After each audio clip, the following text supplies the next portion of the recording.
Hello everyone, Assalamu alaikum. Welcome to my YouTube channel. আমি রফিকুল ইসলাম। আজকে আমি যেই ভিডিওটা নিয়ে আসছি সেটা হচ্ছে সপ্তম শ্রেণীর বিজ্ঞান। ঠিক আছে, সপ্তম শ্রেণীর বিজ্ঞান তোমাদের জন্য সপ্তম শ্রেণী বিজ্ঞানের উপর বিষয়ের উপর ভিত্তি করে আমি একটা কোর্স চালু করছি, তোমাদের জন্য কোর্স লঞ্চ করছি। সেটা হচ্ছে অর্ধবার্ষিক পরীক্ষার জন্য, অর্ধবার্ষিক পরীক্ষার প্রস্তুতির জন্য ফাইনাল রিভিশন দিচ্ছি, বুঝছো? তো সপ্তম শ্রেণীর শিক্ষার্থীরা, আশা করি তোমরা অনেক ভালো আছো। তো তোমাদের সামনে অর্ধবার্ষিক পরীক্ষা, তাই না? সামনে অর্ধবার্ষিক পরীক্ষা আসতেছে, আর বেশি দিন নাই, সম্ভবত আর 15 15 থেকে 20 দিন আছে না? মানে 15 থেকে 20 দিন পরে কিন্তু তোমাদের একটা অর্ধবার্ষিক পরীক্ষা আসতেছে। এই অর্ধবার্ষিক পরীক্ষা প্রস্তুতির জন্য তোমাদের জন্য একটা ফাইনাল রিভিশন বেড লঞ্চ করছি। দেখো, বিজ্ঞান কিন্তু অনেক কঠিন একটা সাবজেক্ট। যেহেতু এটা বাংলা ভাষা, তারপর এটা কঠিন একটা সাবজেক্ট, কারণ এগুলো এখন অনেকগুলো কনসেপ্ট বোঝার মতন কিছু কনসেপ্ট আছে। ঠিক আছে, আমি তোমাদের জন্য, যেহেতু তোমাদের সামনে অর্ধবার্ষিক পরীক্ষা, তার সেই চিন্তাটা মাথায় রেখে আমি তোমাদের জন্য এই কোর্সটা চালু করছি। কোর্সটার নাম হচ্ছে ফাইনাল রিভিশন বেচ, অর্ধবার্ষিক পরীক্ষার প্রস্তুতির জন্য। তো আমরা এই কোর্সে কি কি রাখতেছি, দেখো এই কোর্সে আমরা যা যা রাখতেছি সেটা হচ্ছে, দেখো, প্রথমে তো হচ্ছে তোমার যে মূল পাঠ্য বই। আমরা কি করব, প্রথমে তোমার যে মূল পাঠ্য বইটা আছে সেই পাঠ্য বইটা আমরা কি করব, আগে পড়ব।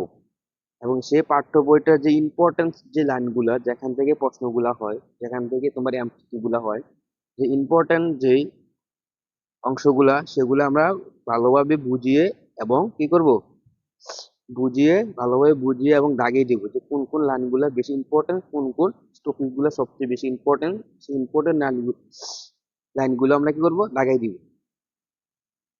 তারপর দেন এই মূল পাঠ্য বই ব্যাখ্যা করার পর, তারপর দেন আমরা যা করব, এই পাঠ্য বই থেকে যে অতিরিক্ত যেই সংক্ষিপ্ত প্রশ্নগুলো আছে, তো দেখছো, অতিরিক্ত যে সংক্ষিপ্ত প্রশ্নগুলো আছে সেই প্রশ্নগুলো আমরা সলভ করব।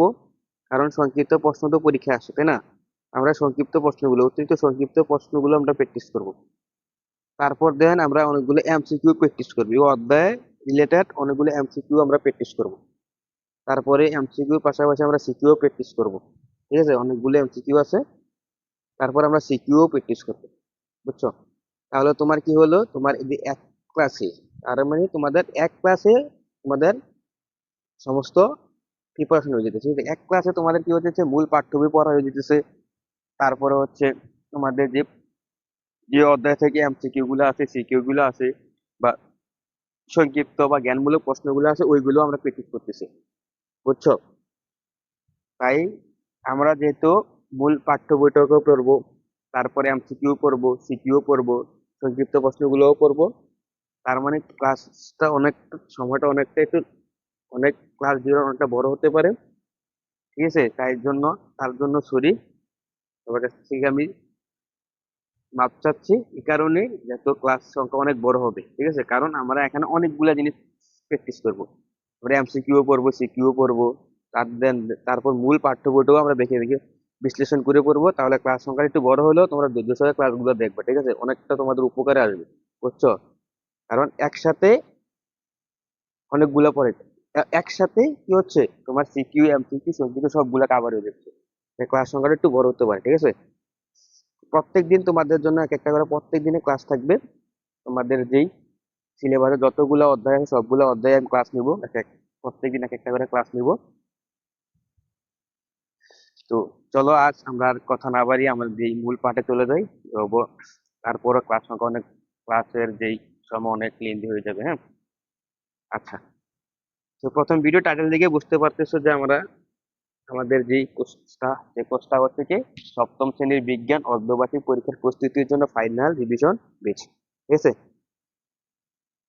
আর আর এই কোর্সে কিভাবে পড়ানো হবে আশা করি বুঝতে পারছো। আমরা মূল পাঠ্য বইটাও করবো, মূল পাঠ্য বইটার পাশাপাশি আমরা কি করব, অনেকগুলা সিকিউ এমসিকিউ সংক্ষিপ্ত প্রশ্ন কি করব, সলভ করব বা প্র্যাকটিস করব। ঠিক আছে, প্র্যাকটিস করলে তোমার কি হবে, ভালো একটা প্রিপারেশন হবে। এবং আমি আরেকটা কাজ করবো তোমাদের জন্য, যে এই ভিডিওটা আমি যেই পেজে ফেসবুক পেজে বা ইউটিউব চ্যানেলে ছাড়বো, ওই পেজের ফেসবুক পেজে বা ইউটিউব চ্যানেলের কি তোমার কমেন্ট বক্সের ভিতরে তুমি একটা কি পাবা, কমেন্ট বক্সের ভিতরে 30টা এমসিকিউ পাবা। ঠিক আছে, তোমাদের তোমরা নিজে যদি পরীক্ষা দিতে পারো 30টা এমসিকিউ পরীক্ষা থাকবে, বুঝছো? এটা কোথায় দিয়ে দেবো লিঙ্কটা, ওই লিঙ্কটা হচ্ছে তোমার ভিডিওর কমেন্ট বক্সে আমি দিয়ে দেবো। ঠিক আছে, ওইখান থেকে তোমরা ভিডিওর কমেন্ট বক্স থেকে ওইখানে তোমরা কি করতে পারবা, 30টা এমসিকিউ পরীক্ষা দিতে পারো। প্রত্যেকটা অধ্যায় থেকে প্রত্যেকটি অধ্যায় ক্লাস থাকবে, প্রত্যেকটি অধ্যায়ের উপর ভিত্তি করে 30টা করে এমসিকিউ পরীক্ষা থাকবে। তোমরা নিজেদেরকে যাচাই করে তোমরা প্রথমে কি করবা, ফার্স্ট অফ অল তোমাদের কাজ হচ্ছে, ফার্স্ট অফ অল তোমরা আমার এই ক্লাসটা করবা। ক্লাসটা করার পরে তোমার এই ক্লাসের যতগুলো এমসিকিউ আছে সিকিউ আছে সবগুলো প্র্যাকটিস করবা। ঠিক আছে, সংক্ষিপ্ত প্রশ্নগুলো প্র্যাকটিস করবা। প্র্যাকটিস করার পরে তোমাদের কমেন্ট বক্সে একটা কি থাকবে, একটা লিঙ্ক থাকে, পরীক্ষা দেওয়ার জন্য একটা লিঙ্ক থাকবে, ওইখানে প্রশ্ন থাকবে, তারপর ওই পরীক্ষাটা দিবা। ঠিক আছে, আগে আগে পরীক্ষাটা তোমরা দিবা না। আগে তোমরা আমার ভিডিওগুলো দেখবা, ভিডিও দেখে ভিডিও ক্লাসটা একবারে চর্চা করার পরে তারপর তোমরা দেন ওই প্রশ্নটা দিবা, পরীক্ষাটা দিবা। ঠিক আছে, তো চলো আজকে আমরা যে অধ্যায়টা নিয়ে আলোচনা করবো সেটা হচ্ছে আমাদের প্রথম অধ্যায়। ঠিক আছে, প্রথম অধ্যায়টা নিয়ে আজকে আমরা আলোচনা করব। তারপর একদিন পর তারপর দিন প্রতিদিন আমরা কি করব, এক একটা করে অধ্যায় নিব। ঠিক আছে, তো এই সপ্তম শ্রেণীর বিজ্ঞান, আজকে আমরা যে অধ্যায়টা নিয়ে আলোচনা করবো সেটা হচ্ছে প্রথম অধ্যায়। বুঝছো, তো প্রথম অধ্যায়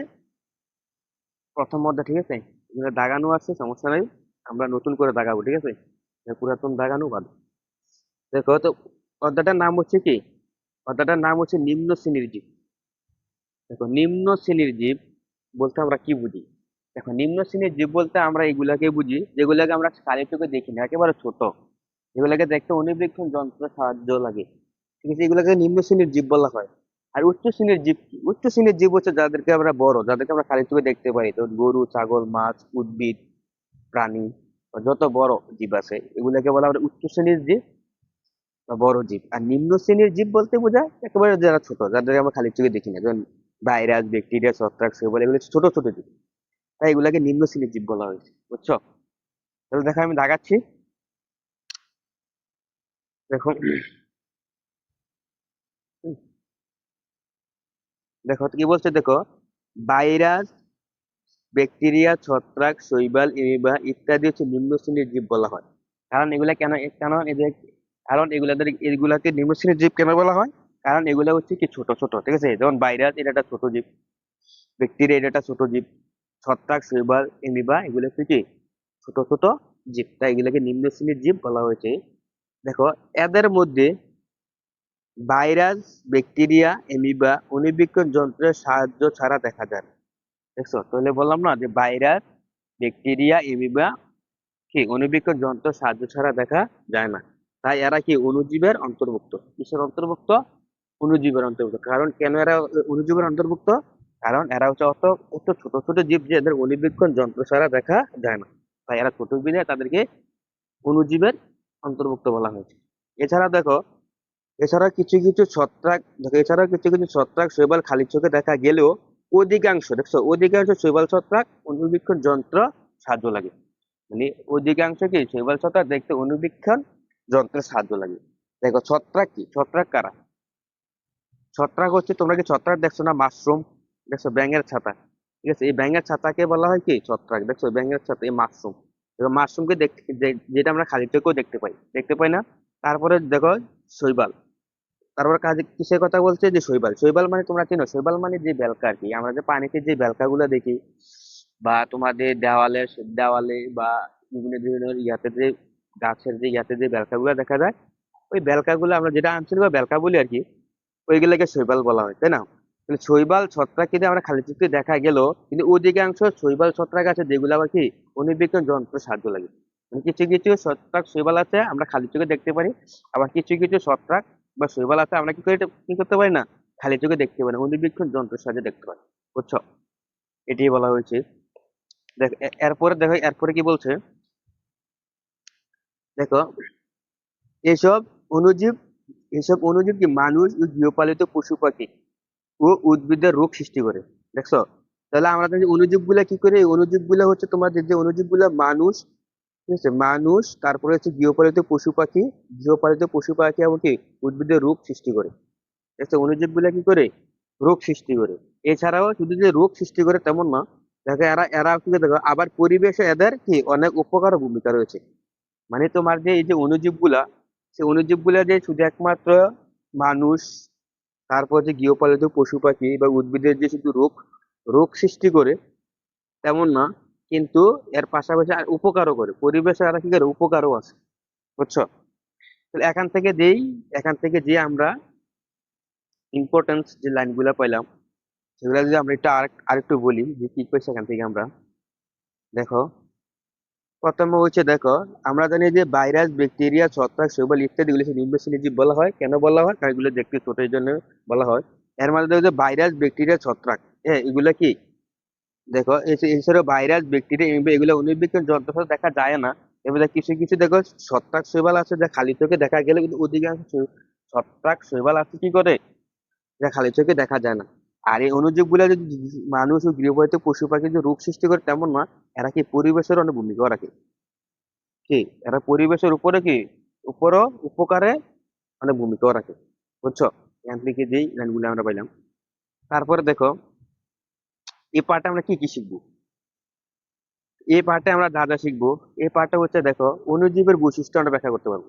এই পার্টে আমরা কি করতে, যে অণুজীব গুলো, ছোট ছোট যে জীবগুলো আছে তাদের বৈশিষ্ট্য আমরা ব্যাখ্যা করতে পারবো। তারপরে অণুজীবের যে বিন্যাস, শ্রেণীবিন্যাস করতে পারবো। এরপর দেখো ভাইরাস, ব্যাকটেরিয়া ও এমিবার বৈশিষ্ট্য বর্ণনা করতে পারবো। দেখছো, ভাইরাস, ব্যাকটেরিয়া আর এমিবা এরা কি, এদের বৈশিষ্ট্য আমরা বর্ণনা করতে পারবো। এবার দেখো শৈবাল, ছত্রাকের বৈশিষ্ট্য, উপকারিতা ও অপকারিতা ব্যাখ্যা করতে পারবো। দেখো এগুলো কিন্তু সৃজনশীলের জন্য খুব গুরুত্বপূর্ণ। এই যে শৈবাল, ছত্রাক, হ্যাঁ, এদের যে বৈশিষ্ট্য, উপকারিতা অপকারিতা এগুলো কিন্তু সৃজনশীলের জন্য উপকারী, সৃজনশীল হিসেবে বেশ গুরুত্বপূর্ণ, বুঝছো? এবার কিভাবে ছত্রাকের, দেখো এখানে আর আছে, দেখো কিভাবে ছত্রাক সংক্রমণের প্রতিরোধ করা যায় তাও ব্যাখ্যা করতে পারবো। ইম্পর্টেন্স কিন্তু এগুলো কিন্তু সৃজনশীলের জন্য ইম্পর্টেন্ট, ঠিক আছে, সৃজনশীল গবেষণার জন্য। আর অণুজীবের বৈশিষ্ট্য বা নিম্ন শ্রেণীর জীবের, ভাইরাস, ব্যাকটেরিয়া বা এমিবার বৈশিষ্ট্য এগুলো কিন্তু তোমার ক্ষয়েও আসে, বৈশিষ্ট্য বা, ঠিক আছে, উপকারিতা অপকারিতা বা তাদের যে প্রতিরোধ করার যে সংক্রমণ, বা যে কিভাবে ছত্রাক সংক্রমণ রোগে প্রতিরোধ করা যায়, এগুলা কিন্তু তোমার সৃজনশীল গবেষণার জন্য ইম্পর্টেন্স, বুঝছো? এবার দেখো ছত্রাক জনিত, দেখবি যে ছত্রাক জনিত রোগের আক্রান্তে বিষয়ে নিজেকে সচেতন এবং অন্যদেরকে সচেতন করা, এগুলো নিয়ে, ঠিক আছে। তো এই অধ্যায়গুলো আমরা যা যা শিখছি তোমরা এগুলো এগুলো বুঝছো নাকি, এগুলো হচ্ছে মেন না, এগুলোই আমরা শিখতে পারবো, ঠিক আছে। কারণ আমাদের যে মেইন পাঠ্য বই যে পার্ট 1, ঠিক আছে। তারপরে কি আছে দেখো, এই যে পার্ট 1, ঠিক আছে, এখান থেকে হচ্ছে আমাদের মেইন পড়া। দেখো পার্ট 1 এর নাম পার্ট 1। পার্ট 1 থেকে 2, ঠিক আছে, পার্ট 1 থেকে 2 যার নাম দিচ্ছে কি, কি জগৎ, অণুজীব জগৎ, ঠিক আছে, অণুজীব জগৎ, অণুজীব জগৎ, ঠিক আছে, পার্ট 1 অণুজীব জগৎ। দেখো আমাদের চারপাশে অনেক জীব দেখতে পাই না, আমাদের চারপাশে অনেক রকমের জীব দেখতে পাই। এসব জীব ছাড়াও এসব জীব ছাড়াও আমাদের পরিবেশে অনেক জীব রয়েছে যা আমরা খালি চোখে দেখা যায়, যা আমাদের খালি চোখে দেখা যায় না, ঠিক আছে। যা আমাদের চারপাশে কিন্তু অনেক রকমের জীব রয়েছে। এসব জীব ছাড়াও আমাদের পরিবেশে, দেখো আমাদের চারপাশে অনেক জীব দেখতে পাই, মানে আমাদের চারপাশে অনেক জীব দেখতে পাই। এসব জীব ছাড়াও আমাদের চারপাশে বা আমাদের পরিবেশে অনেক জীব রয়েছে যা আমরা খালি চোখে কি খালি চোখে দেখা যায় না আমাদের, যা আমরা খালি চোখে দেখি না। তো এদের অধিকাংশই কোষ সুগঠিত নিউক্লিয়াস নিয়ে। দেখো ইম্পর্টেন্ট, আমি এটা একটু দাগে পড়াই। দেখো তুমি কি বলছো, দেখো আমাদের চারপাশে অনেক জীব দেখতে পাই, এসব জীব ছাড়াও আমাদের পরিবেশে অনেক জীব রয়েছে যা আমরা খালি চোখে দেখতে পাই না।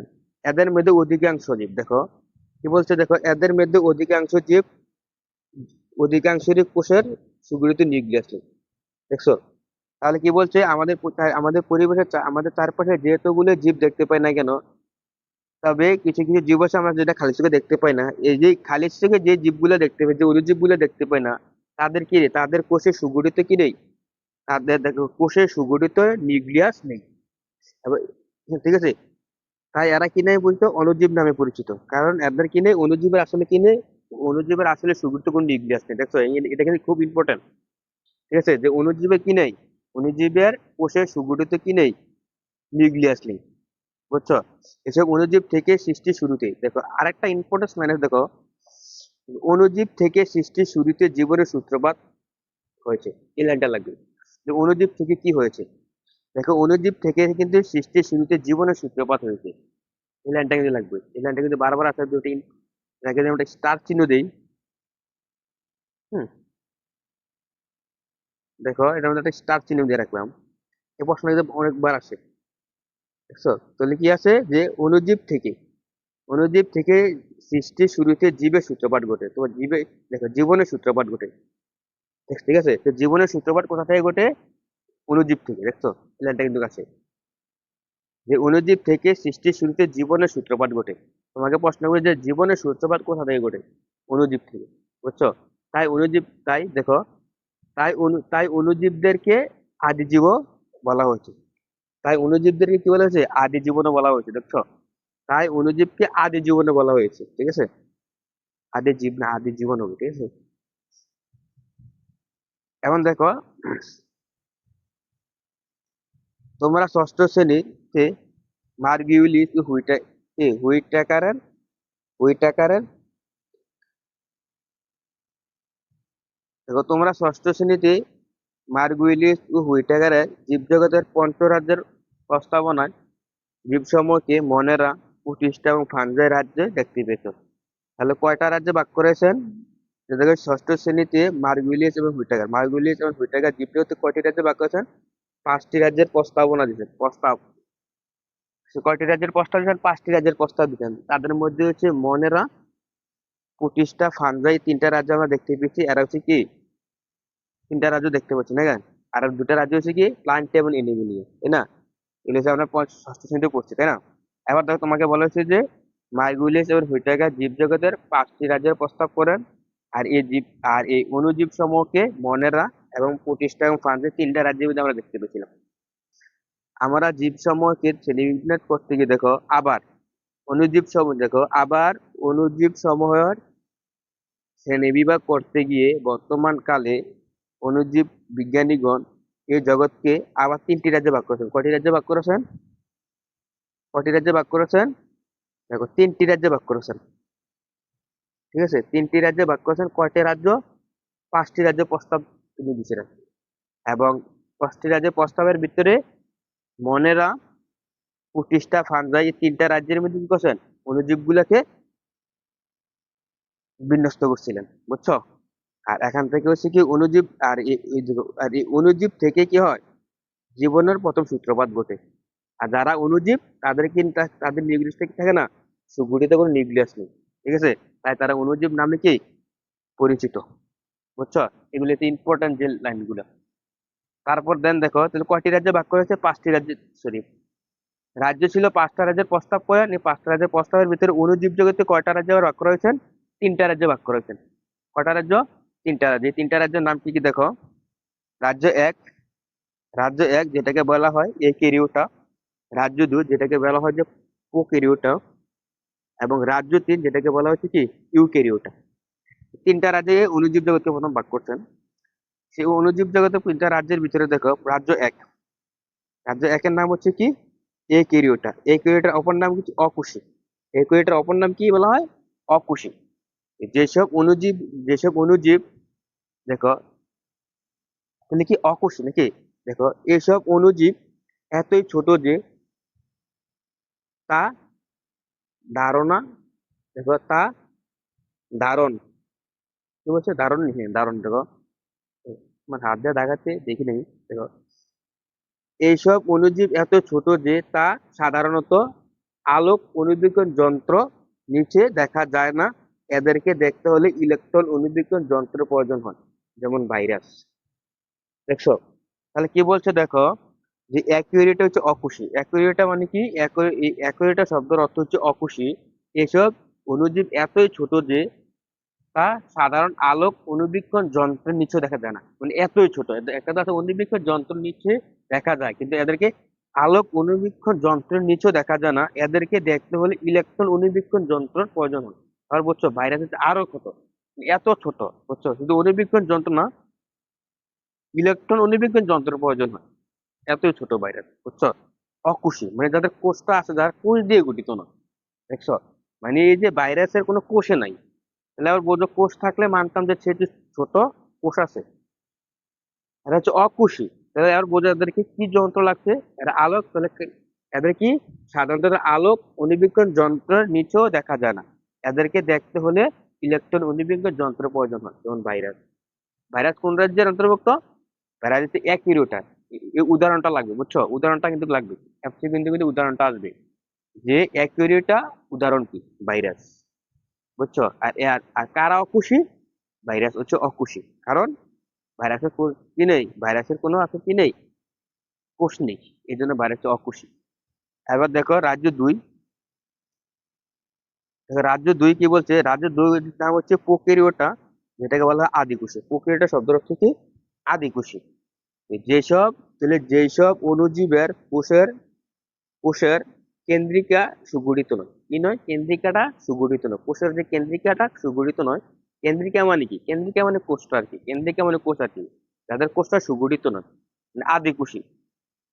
ঠিক আছে, তারাই হচ্ছে কি, তারাই হচ্ছে এ রাজ্যের সদস্য, তারাই হচ্ছে কি এ রাজ্যের সদস্য। এদের সুগঠিত কেন্দ্রিকা না থাকায় এদেরকে, দেখো এদেরকে, এদের সুগঠিত কেন্দ্রিকা না থাকায় এদের, এদের কোষকে আমরা কি কোষ বলা হয়, আদি কোষ, আদি কোষ বলা হয়। ঠিক আছে, এদের যেহেতু এদের কেন্দ্রিকা সুগঠিত না থাকার কারণে এদের কোষকে আমরা আদি কোষ বলি। যেমন কি ব্যাকটেরিয়া। বুঝছো, তাহলে প্রোক্যারিওটা মানে কি আদিকোষী, যেসব অণুজীবের কোষের কেন্দ্রিকা সুগঠিত নয় তাদেরকে আমরা কি বলি, আদিকোষী বলি। আর তারাই হচ্ছে এই রাজ্যের সদস্য, যেহেতু সুগঠিত কেন্দ্রিকা না থাকা এদের কোষকে আমরা কি আদিকোষ বলা হয়। ঠিক আছে, আর অপরদিকে দেখো প্রোক্যারিওটা হচ্ছে, প্রোক্যারিওটা হচ্ছে প্রকৃত কোষী। প্রোক্যারিওটা কি, প্রোক্যারিওটা হচ্ছে প্রকৃত কোষী, এসব কোষের কেন্দ্রে কি সুগঠিত। দেখো, ওইটা হচ্ছে সুগঠিত না, এটা হচ্ছে সুগঠিত, তাই এরা প্রকৃত কোষী। সুগঠিত হলে প্রকৃত কোষী, যেমন শৈবাল, ছত্রাক, প্রোটোজোয়া, এই ধরনের অণুজীব। বুঝছো, শৈবাল, ছত্রাক, প্রোটোজোয়া, এগুলো হচ্ছে কি রাজ্য 3 এর অন্তর্ভুক্ত। বুঝছো, তাহলে দেখো প্রোক্যারিওটা মানে প্রকৃত কোষী, আর প্রকৃত কোষী কারা, যাদের কোষের কেন্দ্রিকা সুগঠিত। আর দ্বিতীয়টা হচ্ছে প্রোক্যারিওটা, প্রোক্যারিওটা হচ্ছে আদিকোষী। আদিকোষী কারা, যাদের কোষের কেন্দ্রিকা সুগঠিত নয়। এটা হচ্ছে সুগঠিত নয়, আর এটা হচ্ছে সুগঠিত। আর এটা হচ্ছে কি অকোষী, একটা হচ্ছে, এটা হচ্ছে আদিকোষী, মানে এটার মধ্যে কোষ আছে, মানে কোষটা পরিপূর্ণ সুগঠিত না। আর 3 নম্বর রাজ্য হচ্ছে প্রক্রিয়া, এটার মধ্যে এটা হচ্ছে কি, এটা হচ্ছে সুগঠিত কোষ আছে। বুঝছো, এর জন্য এটাকে বলা হয় প্রকৃত কোষী। আর 1 নম্বর রাজ্য যেটা সেটা অকোষী, মানে যাদের কোষে নাই। বুঝছো, অকোষী মানে কারা, ভাইরাস। আর আদিকোষী কারা, ব্যাকটেরিয়া। আর প্রকৃত কোষী বা ইউক্যারিওটা রাজ্যের সদস্য কারা, সেটা হচ্ছে শৈবাল, ছত্রাক, প্রোটোজোয়া। মনে রাখতে হবে, উদাহরণগুলো মনে রাখতে হবে। বুঝছো, আমি যদি বলি এখানে সবচেয়ে গুরুত্বপূর্ণ থাকা কোনটা, আমি বলবো যে এই জায়গাটা সবচেয়ে বেশি গুরুত্বপূর্ণ। এখান থেকে প্রশ্ন আসলে এখান থেকে আসবে, এখানে নৈর্ভিত্তিক করলে এখান থেকে তোমার এই জায়গা থেকে করবে। বুঝছো, স্যাররা একমাত্র যদি তোমাকে প্রশ্ন করে নৈর্ভিত্তিক করে তাহলে এই জায়গাটা থেকে করবো, কারণ এই জায়গাটাই সবচেয়ে বেশি ইম্পর্টেন্স। বুঝছো, শুধু জাস্ট এই ছকটা, আমি যে ছকটা দিচ্ছি, কারণ আমি যদি বলি যে ছকটা আমি স্টার চিহ্ন কয়টা দিব, আমি বলবো অসংখ্য। বুঝছো, কারণ এতটাই ইম্পর্টেন্স এই জায়গাটা। কারণ এই যে রাজ্যগুলো আছে, যে 3টা রাজ্য আছে, এই 3টা রাজ্য থেকে স্যাররা বেশি প্রশ্নগুলো দিবে। বুঝছো, দেখছো আমি একটু বড় করে স্টার চিহ্ন দিলাম, যে তোমরা সহজে বুঝতে পারো, ধরতে পারো যে কতটা ইম্পর্টেন্ট এই বক্সটা, ভেরি ভেরি ইম্পর্টেন্ট। বুঝছো, এই বক্সটা ভেরি ভেরি ইম্পর্টেন্ট। এই অনুযোগকে, যে 3টা রাজ্যে ভাগ করা হয়েছে, একরিওটা, প্রোক্যারিওটা এবং ইউক্যারিওটা। ঠিক আছে, অকোষী, আদিকোষী এবং প্রকৃতি কোষী। বুঝছো, এবং তাদের যে উদাহরণগুলো লাগবে আমার। বুঝছো, আর এখান থেকে উপর থেকে যে জায়গাগুলো আমি পড়াইছি, দেখো আমি কিন্তু লাল লাল করে ঠিক আছে মার্ক করে রাখছি। বুঝছো, যে কোন জায়গাগুলো বেশি ইম্পর্টেন্ট। দেখো এখন আমরা কিন্তু পার্ট 1 ও 2 পড়ছি, তাই না? এখন পার্ট 1 ও 2 থেকে যে এমসিকিউ গুলো আসছে, আমরা ওই এমসিকিউ গুলো এখন প্র্যাকটিস করবো। ঠিক আছে, দেখো পার্ট 1 ও 2 থেকে যে এমসিকিউ গুলো আসছে, এমসিকিউ দেখো, দেখো এখন যদি আমরা যদি এমসিকিউ গুলা প্র্যাকটিস করি, দেখো দেখা যায় না, গোলা দেখা যায়, দেখা যায় তো না? আচ্ছা দেখো, তোমাকে বলছে, দেখো প্রথমে কি বলছে, তোমাকে বলছে, দেখো এক নাম্বার কি বলছে, দেখো এক নাম্বার, দেখো একে কি বলছে, কোনটি থেকে সৃষ্টির শুরুতে জীবের সূত্রপাত হয়েছে? কোনটি থেকে জীবের শুরুতে, দেখো কোনটি থেকে সৃষ্টির শুরুতে জীবনের সূত্রপাত হয়েছে? সিস্ট, অণুবীজ, বেসিলাস, অণুজীব। আমরা কি পড়ছিলাম না যে সৃষ্টির শুরুতে জীবনের সূত্রপাত হয়েছে অণুজীব থেকে? তাহলে এটা কি হবে? তাহলে এটা অণুজীব হবে। বুঝছো? কারণ আমরা পড়ছিলাম, তোমাকে আমি স্টার চিহ্ন দিয়ে একবার দাগাই দিছিলাম। হ্যাঁ, তোমাকে আমি স্টার চিহ্ন দিয়ে দিছিলাম যে ইম্পর্টেন্ট। দেখছো আমি জায়গাটা বলছিলাম, কোন জায়গাটা না, এই যে জায়গাটা, যে তোমাকে আমি জায়গাটা বলছিলাম যে দেখো, এই যে অণুজীব থেকে সৃষ্টির শুরুতে জীবনের সূত্রপাত হয়। কি থেকে? অণুজীব থেকে জীবনের সূত্রপাত হয়। দেখছো কতটা ইম্পর্টেন্ট? দেখছো, দেখছো প্রথম প্রথম প্রশ্নটা এখান থেকে আসছে। দেখছো, তাহলে কোনটি থেকে সৃষ্টির শুরুতে জীবনের সূত্রপাত হয়েছে? সেটা হচ্ছে অণুজীব থেকে। ঠিক আছে, রাষ্ট্রটা। নিচের কোনটি নিম্ন শ্রেণীর জীব? নিচের কোনটি নিম্ন শ্রেণীর জীব? নিচের কোনটি নিম্ন শ্রেণীর? মানুষ, মানুষ তো হচ্ছে বড়। ভাইরাস, প্রজাপতি, আম গাছ। তার মানে এটা হচ্ছে কোনটা হবে? এটা হবে ভাইরাস। বুঝছো? কারণ ভাইরাস হচ্ছে নিম্ন শ্রেণীর জীব। বুঝছো? আচ্ছা, তারপর দেখো তিন নাম্বারে, দেখো তিন নাম্বার কি বলছে, দেখো নিচের কোনটি দেখতে অণুবীক্ষণ যন্ত্রের সাহায্য দরকার হয়? তো নিচের কোনটি দেখতে অণুবীক্ষণ যন্ত্রের সাহায্যের দরকার হয়? তো অণুবীক্ষণ যন্ত্র দিয়ে আমরা কি করি? ছোট ছোট অণুজীবকে দেখি, তাই না? এখানে হচ্ছে দেখো পাইনাস, এমিবা, গোলকির্মি, ক্যাকটাস, এগুলোর মধ্যে দেখা গোলকির্মি দেখা অনেক বড়। গোলকির্মিকে দেখতে আমরা নিজ চোখে দেখতে পারি, অনেক বড়। এগুলোও বড়, এগুলোও বড়, কিন্তু এমিবা একটা ছোট ক্ষুদ্র অণুজীব। ঠিক আছে, আমরা কি বইয়ে পাইছিলাম না উদাহরণে এমিবা? তাহলে অ্যান্সার কি হবে? এমিবা হবে। কারণ এমিবা হচ্ছে কি, এমিবাকে দেখতে অণুবীক্ষণ যন্ত্রের প্রয়োজন হয়। তারপরে দেখো টিটুফাইজ কি? টিটুফাইজ একটা ভাইরাসের নাম। ঠিক আছে, তোমাদের এটা বইয়ে নাই, তাহলে তোমরা এটা দেখে নিও। ঠিক আছে, টিটুফাজ কি? টিটুফাজ হচ্ছে একটা ভাইরাসের নাম। ঠিক আছে, এটা একটা ভাইরাস। টিটুফাজ এর মাথার আকৃতি কিরূপ? তোমাকে পাশে কি বলছে? টিটু টিটুফাজ, দেখো টিটুফাজ এর মাথার আকৃতি কিরূপ? টিটুফাজ এর মাথার আকৃতি ত্রিভুজ, চতুর্ভুজ, পঞ্চভুজ, ষষ্ঠভুজ। এটা হচ্ছে ষষ্ঠভুজ। ঠিক আছে, তোমাদের এটা নাই, কিন্তু তোমাদের কিন্তু এটা বইয়ে নাই, পাঠ্য বই নাই, কিন্তু তোমাদের গাইডে এটা দেওয়া আছে। বুঝছো? সমস্যা নেই, তোমার এটা করে নিতে হবে। ঠিক আছে, এবার দেখো ছয়, দেখো বলছে যে অর্থকারী, দেখো অর্থকরী উদ্ভিদের রোগ সৃষ্টিকারী আদি জীবন কোনটি? দেখো, অর্থকারী কি বলছে? অর্থকারী উদ্ভিদের রোগ সৃষ্টিকারী আদি জীব কোনটি? ব্যাকটেরিয়া, অ্যান্টামিবা, এমিবা, ছত্রাক। দেখো তাহলে অর্থকারী উদ্ভিদের রোগ সৃষ্টিকারী আদি জীব কোনটি? সেটা হচ্ছে ছত্রাক। বুঝছো? এটা হচ্ছে ছত্রাক, এটা ছত্রাক হবে। ঠিক আছে, এবার দেখো অণুজীব জগৎ। অকোষী অণুজীব কোনটি? দেখো অকোষী অণুজীব কোনটি? আমি বলছিলাম অকোষী কারা, তোমাকে কিন্তু আমি বলছিলাম অকোষী অণুজীব কারা। এখানে কিন্তু আমি দেখা দিচ্ছি, দেখো রাজ্জাকে বলে দিচ্ছি অকোষী কারা। দেখছো অকোষী, অকোষী কারা? অকোষী, রাজ্য এক হচ্ছে অকোষী। ঠিক আছে, রাজ্য এক হচ্ছে কি অকোষী। অকোষী কারা? অকোষী হচ্ছে বাইরে। দেখছো অকোষী হচ্ছে বাইরে। আর মানে এটা অপশন কোনটা হবে? তোমরা কি বুঝতে পারতেছো যে এখান থেকে যে বই থেকে দিকে এগুলো আসতেছে? দেখো তোমাকে বলা হয়েছে, না একটু বড় করে নি। দেখো তাহলে অকোষী অণুজীব কোনটি? অকোষী অণুজীব হচ্ছে ভাইরাস। ঠিক আছে, আমরা পড়ছি ভাইরাস। ভাইরাসকে অকোষী বলা হয়, যেমন শৈবাল, ছত্রাক এবং প্রোটোজোয়া, এগুলো হচ্ছে কি প্রকৃতি কোষী জীবের। দেখছো, একে হচ্ছে শৈবাল, ছত্রাক এবং কে প্রোটোজোয়া, এগুলাতে হচ্ছে কি প্রকৃতি কোষী ইউক্যারিওটা। ঠিক আছে, আর অকোষী মানে কি একিউরিওটা। একিউরিওটা কারা? ভাইরাসের। ঠিক আছে, এবার দেখো মার্গুইলিস ও হুইটাকার জীবজগৎকে কয়টি রাজ্যে ভাগ করেছেন?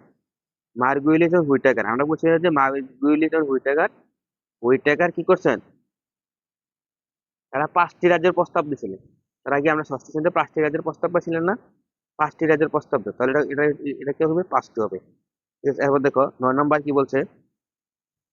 বর্তমানকালে অণুজীব বিজ্ঞানীগণ জীবজগৎকে জীবজগৎকে দেখো, বর্তমানকালে অণুজীব বিজ্ঞানীগণ অনুজীব জগৎকে কটা রাজ্যে ভাগ করছেন? অনুজীব জগৎকে কিন্তু 3টা রাজ্যে ভাগ করছেন। আর এমনি, ঠিক আছে, তাহলে এটা কি হবে? 3টি। 10 নম্বর দেখো, কোনটির মাধ্যমে, 10 নম্বরে কি বলছে যে কোনটির মাধ্যমে অণুজীব, দেখো, কোনটির মাধ্যমে অণুজীবকে দেখা যায় না? আলোক অণুবীক্ষণ যন্ত্র, ইলেকট্রন অণুবীক্ষণ যন্ত্র, খালি চোখে এবং অতি অণুবীক্ষণ যন্ত্র। তো কোনটির মাধ্যমে অণুজীবকে দেখা যায় না? এই যে খালি চোখে, খালি চোখে অণুজীবকে দেখা যায় না, এটা খালি চোখ হবে। ঠিক আছে। ছত্রাক কোন রাজ্যের দেখো, ছত্রাক কোন রাজ্যের অন্তর্গত? ছত্রাক, আমরা বলছি ছত্রাক হচ্ছে ইউক্যারিওটা, মনেরা, একিউরিওটা, প্রোক্যারিওটা। আমরা জানি ছত্রাক, ছত্রাক হচ্ছে কি সুগঠিত, সুগঠিত নিউক্লিয়াস আছে নাকি? সুগঠিত কারা? সুগঠিত হচ্ছে ইউক্যারিওটা। আর এটা হচ্ছে কয়েকটা হবে answer, ঠিক আছে, ইউক্যারিওটা। একিউরিওটা মানে কি? একিউরিওটা হচ্ছে অকুশি, প্রোক্যারিওটা মানে আদিকুশি, তাই না? তো ওই ছত্রাকদের হচ্ছে সুগঠিত নিউক্লিয়াস আছে নাকি? তাহলে এটা হচ্ছে কি ইউক্যারিওটা ছত্রাক, ঠিক আছে। আমরা পড়ছি না ছত্রাক। দেখো তোমাকে কিন্তু মূল পাঠ্য বই আমি যদি এখান থেকে দাগাই দিয়েছিলাম, তাহলে বলছিলাম যে এই ছকটা সবচেয়ে বেশি ইম্পর্টেন্ট। দেখো এই ছকটা, যে ছকটার মধ্যে 5টা স্টার চিহ্ন দিয়েছি, এই ছকটাতে সবগুলো নোটবুক ঠিক আছে, দেখছো? তাহলে তুমি মানে দেখো, তুমি দেখে যে ইউক্যারিওটা মানে প্রকৃত কোষী, প্রকৃতি দেখো শৈবাল, ছত্রাক, প্রোটোজোয়া এগুলা কোন রাজ্যের অন্তর্ভুক্ত? আর হচ্ছে ইউক্যারিওটা, দেখছো? হুম। তারপর দেখো, তাহলে ছত্রাক কোন রাজ্যের অন্তর্গত? ছত্রাক হচ্ছে ইউক্যারিওটা। তারপরে 12 নম্বরে দেখো, কোনটিকে সাধারণত, দেখো কোনটিকে সাধারণ অণুবীক্ষণ যন্ত্রের নিচে দেখা যায় না? তাহলে কোনটিকে সাধারণ অণুবীক্ষণ যন্ত্রের নিচে দেখা যায় না? সেটা হচ্ছে কি ভাইরাস। ভাইরাস হচ্ছে এত ছোট যে এটাকে সাধারণ অণুবীক্ষণ যন্ত্রের নিচে দেখা যায় না, এটা কি লাগে? ইলেকট্রন অণুবীক্ষণ যন্ত্র লাগে, ঠিক আছে। তাহলে এটা হচ্ছে ভাইরাস হবে, বুঝছো? তারপরে দেখো, কোন ধরনের অণুজীবের কোষের কেন্দ্রিকা সুগঠিত নয়? কাদের কোষ কেন্দ্রিকা সুগঠিত থাকে না? আমরা জানি অকোষী, অকোষী তো কোনো কোষে নাই। আদিকোষী, দেখো আদিকোষের কি হয় না? কেন্দ্র সুগঠিত নয়। আর প্রকৃতি কোষে বলা কি? কেন্দ্র সুগঠিত। 14 নম্বর কি বলছে যে কোন ধরনের অণুজীবের কোষের কেন্দ্র সুগঠিত? সুগঠিত হচ্ছে প্রকৃত কোষী, দেখছো? সুগঠিত হচ্ছে কি? প্রকৃত কোষী, এটা হচ্ছে ক, অ্যান্সার হবে ক। আর দেখছো এখান থেকে দুটো অপশন এসে পড়ছে, দেখছো? একটা হচ্ছে কোষের কেন্দ্রিকা সুগঠিত নয়, সুগঠিত নয় হচ্ছে আদিকোষী। আর কোষের কেন্দ্রিকা সুগঠিত, তার মানে সেটা হচ্ছে প্রকৃত কোষী, বুঝছো? আর অকুশী তো অকুশী। আর 15 নম্বরটা দেখো কি বলছে, প্রকৃত কোষী অণুজীব কোনটি? প্রকৃতি কোষী অণুজীব কারা? প্রকৃতি কোষী অণুজীব হচ্ছে ছত্রাক, ঠিক আছে। প্রকৃতি কোষী অণুজীব কারা? ছত্রাক। আমরা একটু পড়ছি ছত্রাক, ছত্রাক হচ্ছে প্রকৃতি কোষী, ব্যাকটেরিয়া, ব্যাকটেরিয়াতে হচ্ছে আদিকোষী। ভাইরাস, ভাইরাস হচ্ছে অকুশী। আর আর এখানে লাস্টে যেটা দেওয়া আছে সেটা হচ্ছে কি বেসিলাস, বেসিলাস এটা একটা কি? ব্যাকটেরিয়া, ঠিক আছে। বেসিলাস এটা একটা ব্যাকটেরিয়ার নাম, ব্যাকটেরিয়া। এবং কি ভাইরাস, ভাইরাস হচ্ছে অকুশী। ছত্রাক, ছত্রাক হচ্ছে কি কুশী? প্রকৃত কুশী, বুঝছো? এটা অপশন হবে ছত্রাক। আমি তোমাদেরকে এই যে আমি তোমাদেরকে যে চারটা দিছি, এই যে চারটা দিছি, এই চারটা মুখস্থ করলে তোমরা ইনশাআল্লাহ এখান থেকে তোমাদের নদীটি কমন করবে পরীক্ষা, বুঝছো? এই চারটা এতটা ইম্পর্টেন্ট।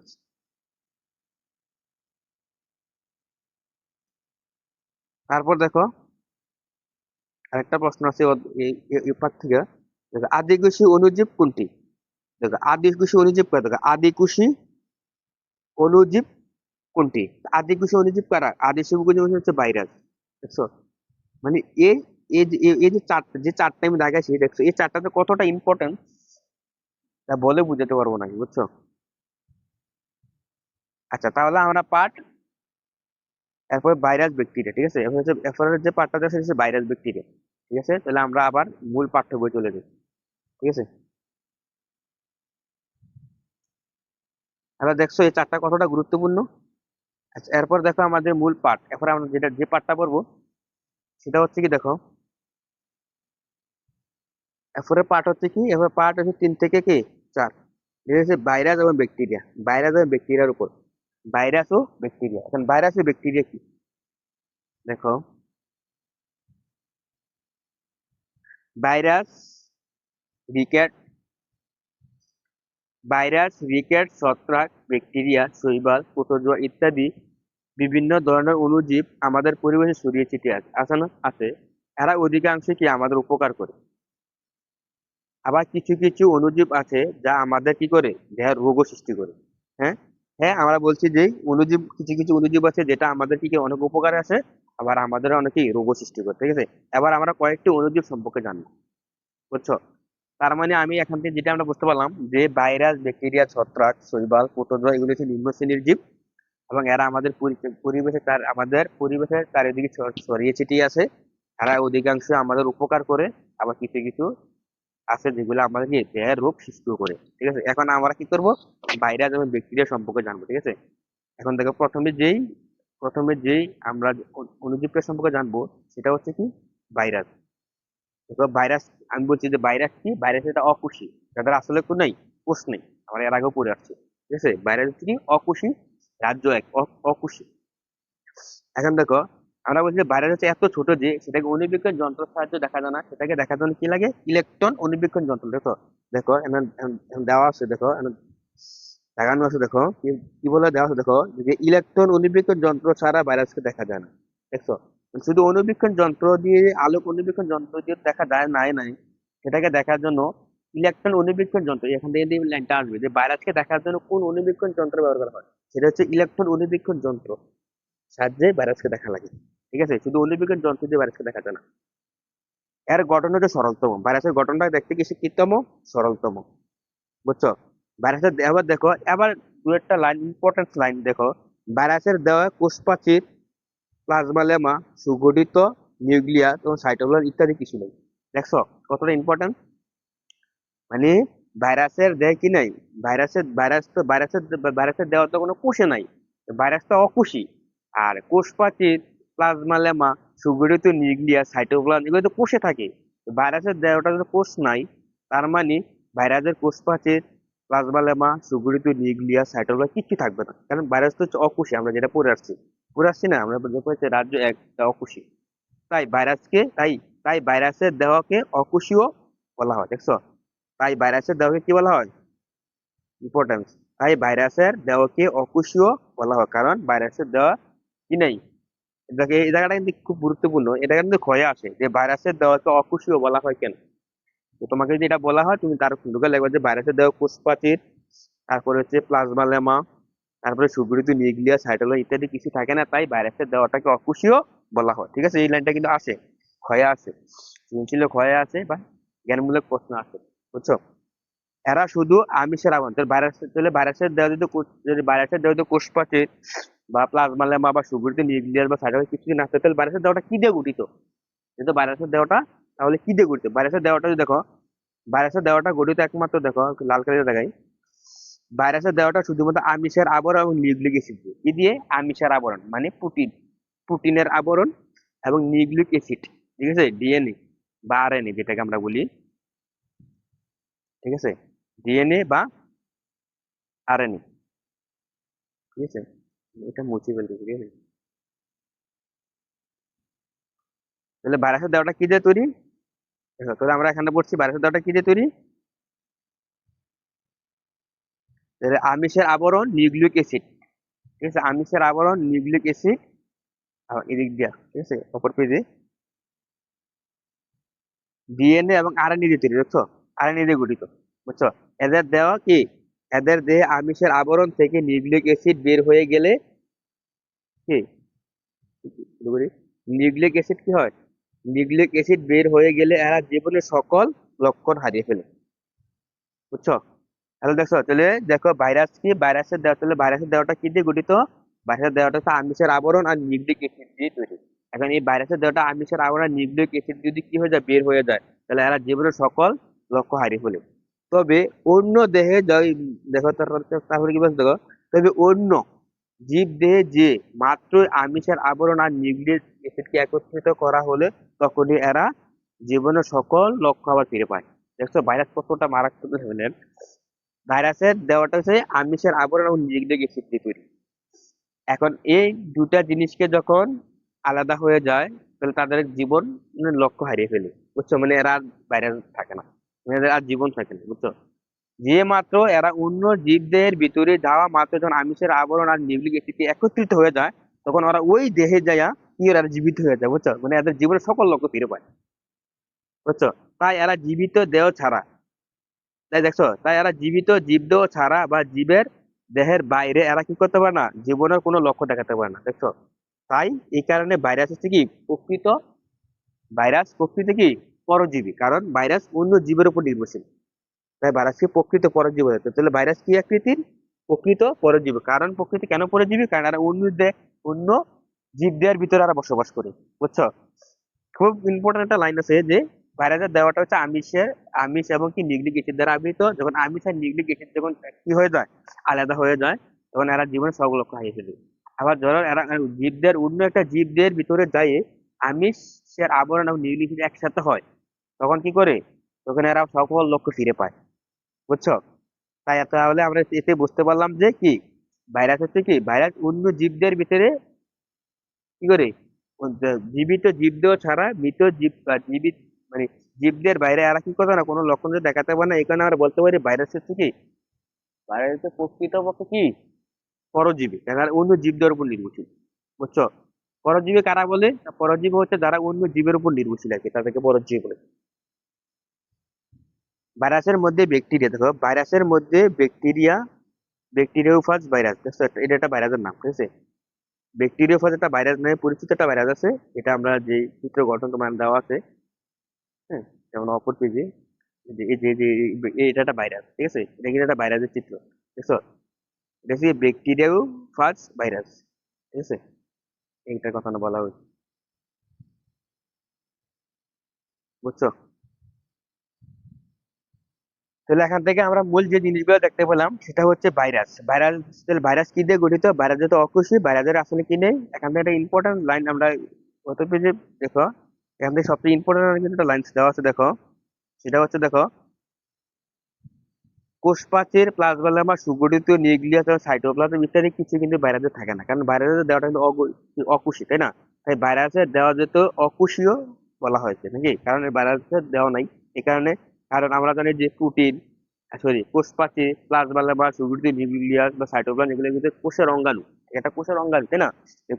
যেহেতু ভাইরাস হচ্ছে অকুশী, তার মধ্যে ভাইরাসের জীবদের এগুলো থাকবে নাই, যে বুঝতে পারছো, ঠিক আছে। তাহলে ভাইরাসের দেওয়াটা কি দিয়ে তৈরি, কোষ যদি না থাকে তাহলে এদের জীব, এদের অবশ্যই কিছু না কিছু দিয়ে তৈরি, তাই তো বাইরের দেওয়াটা হচ্ছে আমিষের আবরণ নিউক্লিক অ্যাসিড দিয়ে তৈরি। বুঝছো, আর এই আমিষের আবরণ যখন কি করে, তো যখন আমিষের আবরণ গুলা অন্য জীব দিয়ে যায়, ঠিক আছে, তখন কি করে ওই জীবদের ভিতরে আবার সেই ভাইরাস কি হয়, তার সকল লক্ষণ গুলা ফিরে পায়।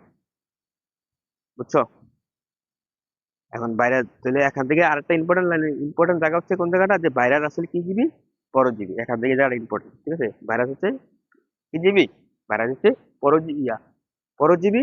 আর এদিকটা হচ্ছে কি নিউক্লিক অ্যাসিড, ভাইরাস কি দিয়ে গঠিত, নিউক্লিক অ্যাসিড আর কি দিয়ে, আমিষের আবরণ দিয়ে, ঠিক আছে। এই লাইনটা ইম্পর্টেন্ট। ভাইরাস দেওয়া কি দিয়ে গঠিত,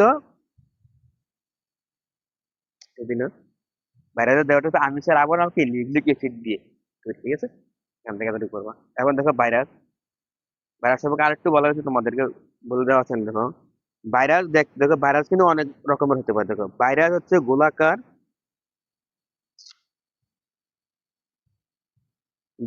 গোলাকার, দণ্ডাকার এবং ব্যঙ্গাচির ন্যায় পাউরুটি ন্যায় হতে পারে। দেখো ভাইরাস গুলো কি কি আকৃতি হতে পারে সেটাও দেখে রাখো। ভাইরাস গুলো হতে পারে গোলাকার, দণ্ডাকার, ব্যঙ্গাচির ন্যায় এবং পাউরুটির ন্যায় হতে পারে, ঠিক আছে। ভাইরাস মানবদের, তাহলে ভাইরাসের এবং দেখো ভাইরাস আমাদের কি কি রোগ সৃষ্টি করে, এগুলো ইম্পর্টেন্ট। ভাইরাস আমাদের মানবদের বসন্ত, ঠিক আছে, হাম, সর্দি, ইনফ্লুয়েঞ্জা ইত্যাদি রোগ সৃষ্টি করে, ঠিক আছে, রোগগুলা লাগবে। এবং দেখো এই যে ভাইরাস দেহতে বায়ুর মাধ্যমে ছড়ায়, তাই না, ভাইরাস তো বায়ুর মাধ্যমে হচ্ছে, তাই না। তাই এই জন্য দেখো বসন্ত, সর্দি এগুলি হচ্ছে বায়ুবাহিত রোগ, কারণ ভাইরাস তো বায়ুর মাধ্যমে ছড়ায়। তাই এগুলা কি এটি কি জাতীয় রোগ, এগুলো বসন্ত, সর্দি এগুলা হচ্ছে কি জাতীয় রোগ, এগুলা হচ্ছে তোমার বায়ুবাহিত রোগ। এটাও এমসিকিউ আসতে পারে। এবার দেখো ভাইরাসে কি কি করে, দেখো দেখো দানের টুংরু ও তামাকের মোজাইক রোগ ভাইরাসের কারণে হয়, ঠিক আছে। ভাইরাসের কারণে কি কি রোগগুলো হয় এগুলো একটু পড়তে হবে, ঠিক আছে। বুঝছো? তাহলে এখান থেকে ইম্পর্টেন্স দেখছো। এখন তোমাকে যদি বলি এটা ভেরি ভেরি ইম্পর্টেন্স এতটুকু জায়গা, ঠিক আছে? বুঝছো? এই যে এতটুকু জায়গা ইম্পর্টেন্স, এখান থেকে অনেকগুলা প্রশ্ন আসবে দেখবা, অনেকগুলা প্রশ্ন তুমি পাবে এখান থেকে। ঠিক আছে, এখানে একটা স্টার চিহ্ন দিয়ে রাখি, একটা স্টার চিহ্ন দিলাম, ঠিক আছে, কারণ এখানে ইম্পর্টেন্ট জন্য একটাই। ঠিক আছে, কিছু একটা ইম্পর্টেন্ট আছে। বুঝছো? আচ্ছা, এরপরে আমরা আসো, এরপরে ভাইরাসের উপকারিতা ও অপকারিতা, তাই না? ভাইরাসের উপকারিতা এবং কি অপকারিতা। এবার ভাইরাসের উপকারিতা, ভাইরাস কি কি আমাদের উপকারে আছে দেখো।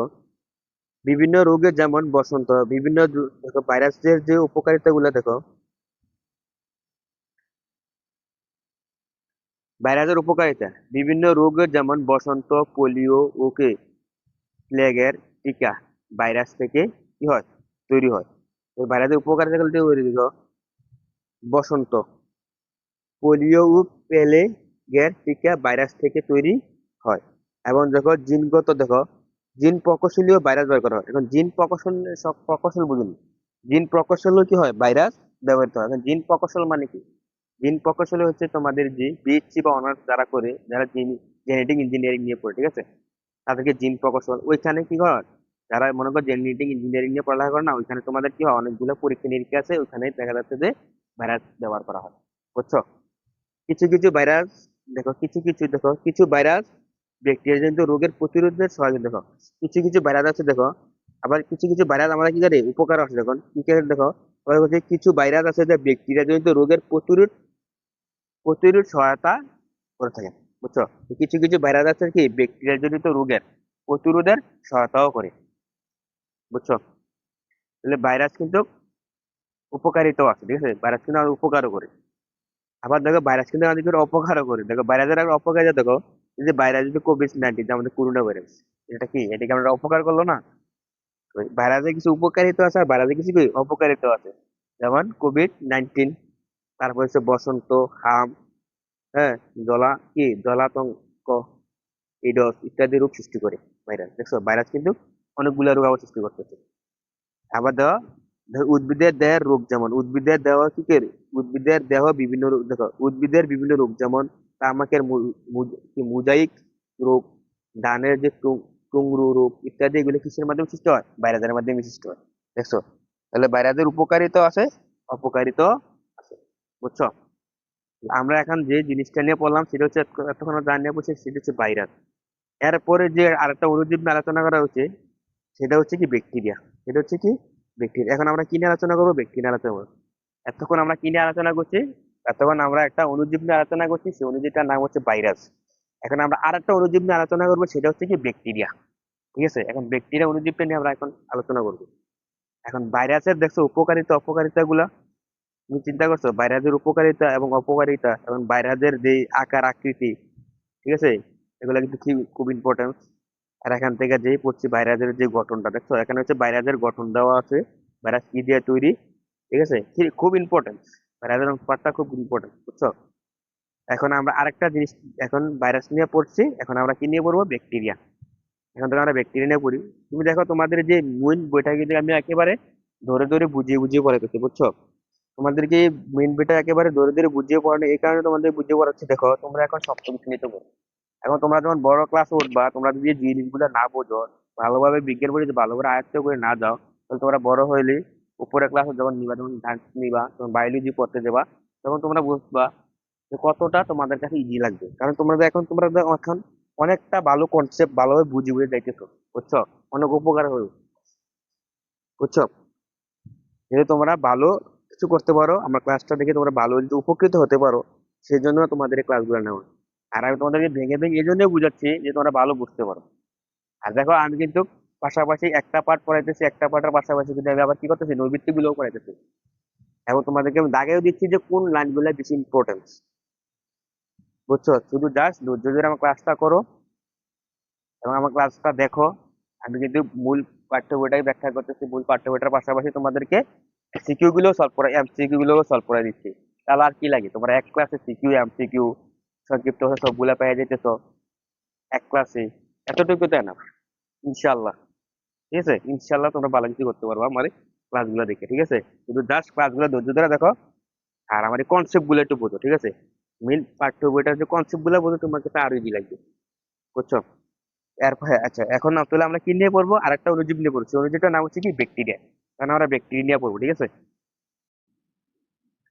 আচ্ছা এরপরে অনুজীবটার নাম কি, এরপর অনুজীবটার নাম হচ্ছে কি ব্যাকটেরিয়া নাকি। এখন আমরা ব্যাকটেরিয়া নিয়ে আলোচনা করবো। দেখো, কিছু কিছু ব্যাকটেরিয়ার কথা আমরা পূর্বের শ্রেণীতে জেনে এসেছি না। দেখো কিছু কিছু, দেখো ব্যাকটেরিয়ার কিছু কথা আমরা পূর্বের শ্রেণীতে জেনেছি, এবার একটু বিস্তারিত জানবো নাকি।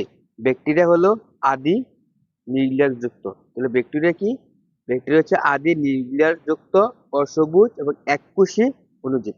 কিন্তু তোমাকে বলা হয় ব্যাকটেরিয়া কাকে বলে, তুমি এই সংজ্ঞাটা এখানে দেখাতে পারো। ঠিক আছে, ব্যাকটেরিয়া হলো কি আদি নিউক্লিয়াস যুক্ত, দেখছো আদি নিউক্লিয়াস যুক্ত অসবুজ এবং এককোষী অণুজীব।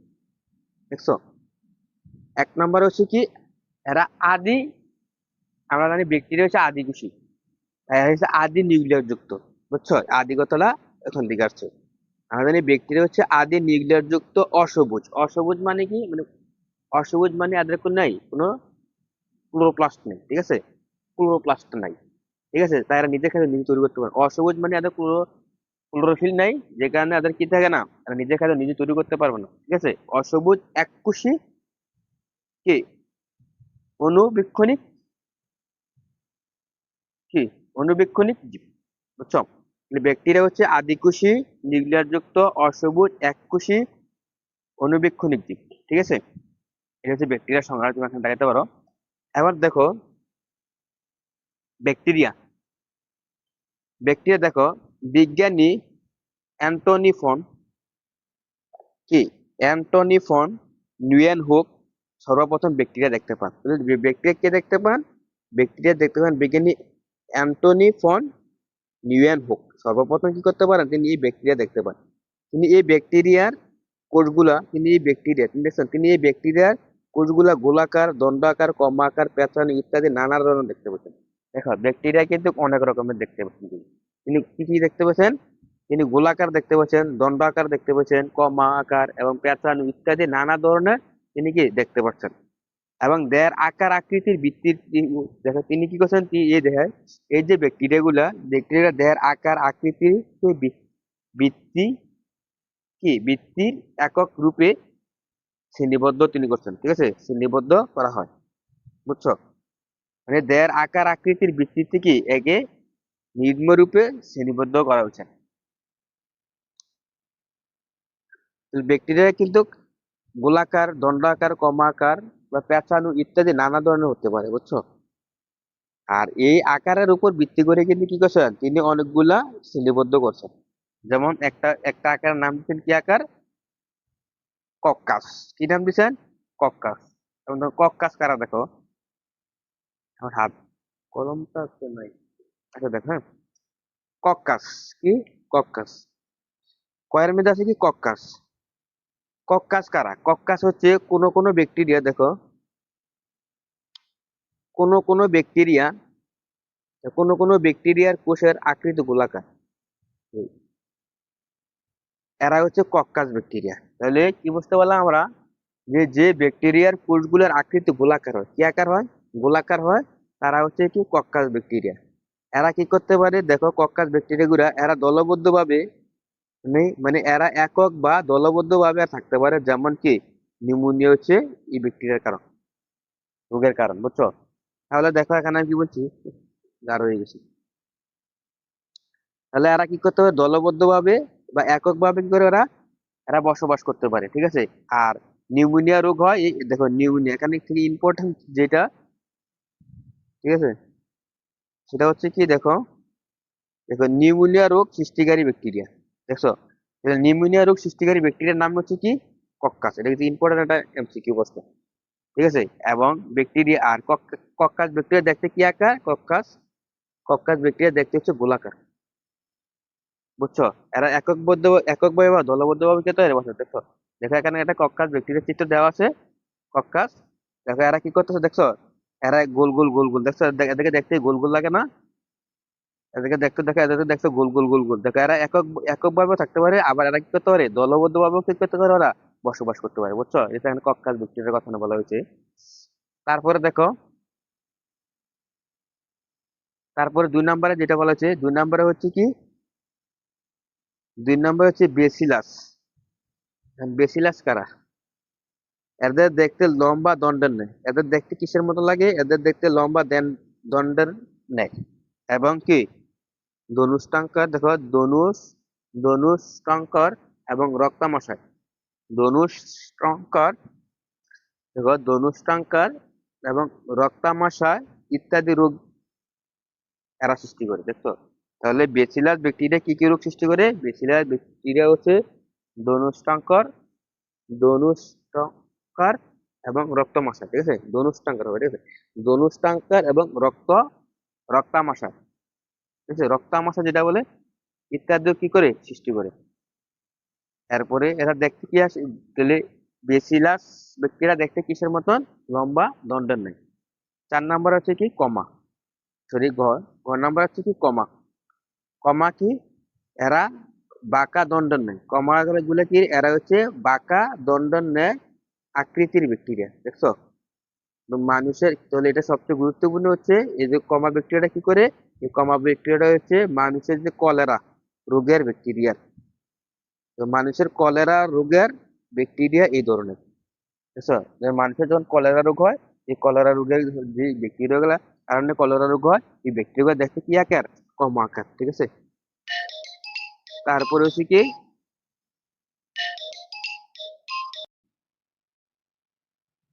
আচ্ছা, তারপরে হচ্ছে কি বেসিলাস ব্যাকটেরিয়া, নাকি? দেখো বেসিলাস ব্যাকটেরিয়া চিত্রটা দেখো তো, বেসিলাস ব্যাকটেরিয়া চিত্রটা দেখো তো দণ্ডের মতন, তাই না? আর কমার, কমার চিত্র দেখছো কমার, তাই না?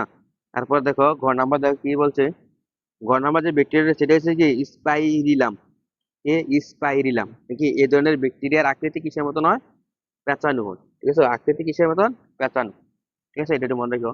তারপরে দেখো আছে ব্যাকটেরিয়ার কি উপকারিতা। কারণ ব্যাকটেরিয়ার উপকারিতা গুলো কিন্তু খুব ইম্পর্টেন্স, বুঝছো? এগুলা কিন্তু সৃজনশীলের জন্য খুব বেশি ইম্পর্টেন্স, এবং লিখিতের জন্য, ঠিক আছে? দেখো ব্যাকটেরিয়ার উপকারিতা কি দেখো, মানব দেহের আবর্জনা পচাতে এরা সাহায্য করে। ব্যাকটেরিয়ার কাজ কি? ব্যাকটেরিয়ার উপকারিতা হচ্ছে যে মৃত মৃত জীবদেহকে কি করে, মৃত জীবদেহ ও আবর্জনা পচাতে কি করে সাহায্য করে। মৃত জীবদেহ ও আবর্জনা পচাতে এরা কি করে সাহায্য করে। এবং একমাত্র ব্যাকটেরিয়াই, দেখো একমাত্র ব্যাকটেরিয়াই প্রকৃতি থেকে সরাসরি মাটিতে নাইট্রোজেন সংবন্ধন করে। তাহলে আমাদের যে প্রকৃতি থেকে যে নাইট্রোজেনটা, সেই নাইট্রোজেনটা সরাসরি মাটি থেকে নিয়ে যায়, ব্যাকটেরিয়া নিয়ে যায়, ঠিক আছে? মানে প্রকৃতির সাথে সরাসরি মাটিতে নাইট্রোজেন সংবন্ধন করে কে? ব্যাকটেরিয়া, দেখছো? ব্যাকটেরিয়া দুটা কাজ, ইম্পর্টেন্ট কাজ। এবং মৃত জীবদেহকে ও আবর্জনাকে পচাতে সাহায্য করে ব্যাকটেরিয়া, বুঝছো? এখান থেকে 2টা ব্যাকটেরিয়ার উপকারিতা পাইলাম। তারপরে ব্যাকটেরিয়া আর উপকারিতা আছে রে, দেখো ব্যাকটেরিয়া আর উপকারিতা কি দেখো, পার থেকে আঁশ ছাড়াতে ব্যাকটেরিয়া সাহায্য করে। এই পাট থেকে যে আঁশগুলা তুমি ছাড়াবা, পাট গাছ দেখছো কিনা জানি না, পাট থেকে কিন্তু অনেক, পাট থেকে কিন্তু আঁশ ছাড়াতে কি করে ব্যাকটেরিয়া সাহায্য করে। দই তৈরিতে দেখো, দই তৈরিতেও ব্যাকটেরিয়া সাহায্য নিতে হয়। তুমি যখন দুধ দিয়ে, দই দেখো, দুধ দিয়ে দেখো তুমি দই তৈরি করবা, তখন ওই দুধটাকে কি করতে হবে? দুধটাকে পচাতে হবে, তাই না? তো ওই দুধ থেকে দই তৈরি করতেও কি করা লাগে? ব্যাকটেরিয়া সাহায্য দিতে হয়, বুঝছো? 4 নম্বর আছে দেখো, বিভিন্ন জীবের রক্ষাকারী অ্যান্টিবায়োটিক হিসাবে কিন্তু ব্যাকটেরিয়া থেকে তৈরি হয়, দেখো বিভিন্ন জীবের, বিভিন্ন জীবন রক্ষাকারী অ্যান্টিবায়োটিক যেই ব্যাকটেরিয়া, ঠিক আছে? অ্যান্টিবায়োটিক ব্যাকটেরিয়া থেকে তৈরি হয়। আমরা যে অ্যান্টিবায়োটিক যে ইয়াগুলা ওষুধগুলা খাই, দেখো আমাদের, দেখো অনেক জীবন, দেখো অনেক কি, অনেক অ্যান্টিবায়োটিক ওষুধ আছে না? অ্যান্টিবায়োটিক ওষুধগুলো কি করে, এই এই অ্যান্টিবায়োটিক ব্যাকটেরিয়া থেকে কিন্তু কি হয়, আমাদের জীবন রক্ষাকারী অ্যান্টিবায়োটিক কিন্তু ব্যাকটেরিয়া থেকে তৈরি হয়, বুঝছো? এর মধ্যে ব্যাকটেরিয়া, দেখো ব্যাকটেরিয়া কোথায় লাগে দেখো, ব্যাকটেরিয়া কিন্তু আবার দেখো জিন প্রকৌশলের মূল ভিত্তি, দেখছো? ওই যারা জেনেটিক ইঞ্জিনিয়ারিং নিয়ে পড়ে, ওই জেনেটিক ইঞ্জিনিয়ার দেখেন জেনেটিক জিন প্রকৌশলের মূল ভিত্তি কিন্তু ব্যাকটেরিয়া আছে আবার, আবার কিছু কিছু ক্ষেত্রে জীবের যে কাঙ্ক্ষিত দেখো, আবার কিছু কিছু ক্ষেত্রে দেখো জীবের কাঙ্ক্ষিত বৈশিষ্ট্য না বৈশিষ্ট্য পাওয়ার জন্য কি হয়, জিনগত পরিবর্তনের কাজেও ব্যাকটেরিয়াকে কি করা হয়, ব্যবহার করা হয়। দেখছো কিছু কিছু কাঙ্ক্ষিত বৈশিষ্ট্য না পাওয়ার কারণে জিনগত পরিবর্তনের কাজেও কি করা হয়, এই ব্যাকটেরিয়া ব্যবহার করা হয়। বুঝছো? তাহলে হচ্ছে ব্যাকটেরিয়া অনেকগুলো উপকারিতা আছে, এই ব্যাকটেরিয়ার উপকারিতা গুলো কিন্তু খুব ইম্পর্টেন্ট, ঠিক আছে, এগুলো একটু মনে রাখো। এবার দেখো ব্যাকটেরিয়ার অপকারিতা। তাহলে ব্যাকটেরিয়া কি কি অপকার করে আমাদের। এবার ব্যাকটেরিয়া মানবদের দেখো, ব্যাকটেরিয়া কি কি করে দেখো, ব্যাকটেরিয়া মানবদের যক্ষা, কলেরা, ট্রাই কি ট্রাইফয়েড ট্রাই হ্যাঁ, তাহলে ব্যাকটেরিয়া মানবদের যক্ষা, কলেরা, টাইফয়েড, আমাশয় আমাশয় প্রকৃতি রোগ সৃষ্টি করে। দেখছো আমাশয়, হ্যাঁ, যক্ষা, কলেরা, টাইফয়েড, আমাশয় ইত্যাদি প্রকৃতির কি করে, ব্যাকটেরিয়া করে থাকে, ঠিক আছে। এছাড়াও খাদ্যদ্রব্য, ফলমূল পচন ঘটায়। খাদ্যদ্রব্য ফলমূলের কি করায়, পচন ঘটায়। এছাড়াও উদ্ভিদের দেহের রোগ, যেমন ধানের যে লিফ ব্লাইট, ঠিক আছে, ধানের যে লিফ ব্লাইট এবং টমাটোর কাঙ্কার, ঠিক আছে, কাঙ্কর কাঙ্কার ইত্যাদি ঘটায়। বুঝছো? তাহলে ধান গাছের যে লিফ লাইট এবং টমেটোর কি কাঙ্কার রোগ ইত্যাদি করে কেরা করে, ব্যাকটেরিয়া। এছাড়াও খাদ্যদ্রব্য ফলমূল পচাইতে সাহায্য করে, যক্ষা, কলেরা, টাইফয়েড, আমাশয় ইত্যাদি রোধ করে ব্যাকটেরিয়া করে থাকে। ব্যাকটেরিয়া কিন্তু অনেকগুলো অপকারিতাও আছে। বুঝছো? তাহলে আমরা এখান থেকে যে বললাম ব্যাকটেরিয়া উপকারিতা পড়লাম এবং ব্যাকটেরিয়ার যে অপকারিতাও পড়লাম। তারপর দেন আমরা কি বললাম, যে ব্যাকটেরিয়া কয় ধরনের হতে পারে, তাদের আকৃতির উপর ভিত্তি করে আমরা চারটা আকৃতি পাইছি। একটা হচ্ছে কক্কাস, বেসিলাস, কমা এবং কি স্পাইরিলাম। চারটা ব্যাকটেরিয়া পাচ্ছি, চারটা ব্যাকটেরিয়া আকৃতি পাচ্ছি এবং কোন ব্যাকটেরিয়া গুলা কি রোগ সৃষ্টি করে সেটাও আমরা পাচ্ছি। আমরা পড়ছিলাম যে যে কক্কাস যে ব্যাকটেরিয়াটা আছে, কক্কাস ব্যাকটেরিয়াটা দেখতে কি কি আকৃতির, গোলাকৃতির, এবং কক্কাস ব্যাকটেরিয়া কি রোগের সৃষ্টি করে, নিউমোনিয়া রোগ সৃষ্টিকারী ব্যাকটেরিয়া, দেখছো। এরপর হচ্ছে বেসিলাস ব্যাকটেরিয়া, দেখতে কিসে, লম্বা দণ্ডের ন্যায়, ঠিক আছে, এরা হচ্ছে রক্তামাশা এবং কি ধনুষ্টঙ্কার ইত্যাদি রূপ কি সৃষ্টি করে নাকি। এছাড়া কমা কমা হচ্ছে কি বাঁকানো আকৃতি, আর এই যে বাঁকা দণ্ডের ন্যায়, ঠিক আছে, এগুলো কি কি মানুষের কলেরা রোগের ব্যাকটেরিয়া এই ধরনের, ঠিক আছে, মানুষের যখন কলেরা রোগ হয় এগুলো কি ব্যাকটেরিয়া, কমা ব্যাকটেরিয়া, ঠিক আছে। স্পাইরিলাম এর ব্যাকটেরিয়া দেখতে কিসের আকৃতির, পেঁচানো আকৃতি, ঠিক আছে। এর ব্যাকটেরিয়া উপকারিতা অপকারিতা এইসব জিনিস আমরা পড়ছি, ঠিক আছে। এখন যে আমরা যে পার্টটা নিয়ে পড়লাম, যে পার্টটা হচ্ছে কি, সে পার্টটা হচ্ছে সেই পার্টের এখন যতগুলা এমসিকিউ আছে ওই এমসিকিউ গুলো আমরা সলভ করবো, ঠিক আছে। তো চলো পার্টের যে এমসিকিউ গুলো আছে সেই এমসিকিউ গুলো আমরা সলভ করি পরবর্তী, তাই না।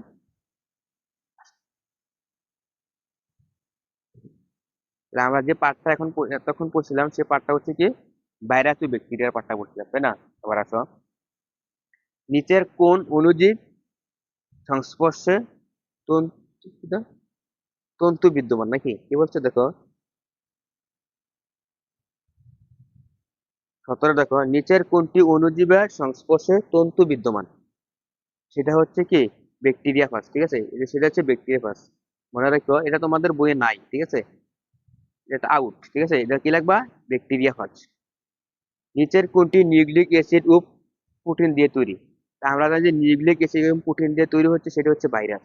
আমরা বলছি না যে ভাইরাসের কোনো কোষপ্রাচীর, প্লাজমা লেমা, সুবিটিও নিউক্লিয়াস কিছু থাকে না, একমাত্র কি থাকে, সেটা হচ্ছে একমাত্র নিউক্লিক অ্যাসিড এবং প্রোটিন দিয়ে তৈরি ভাইরাস, তাই না।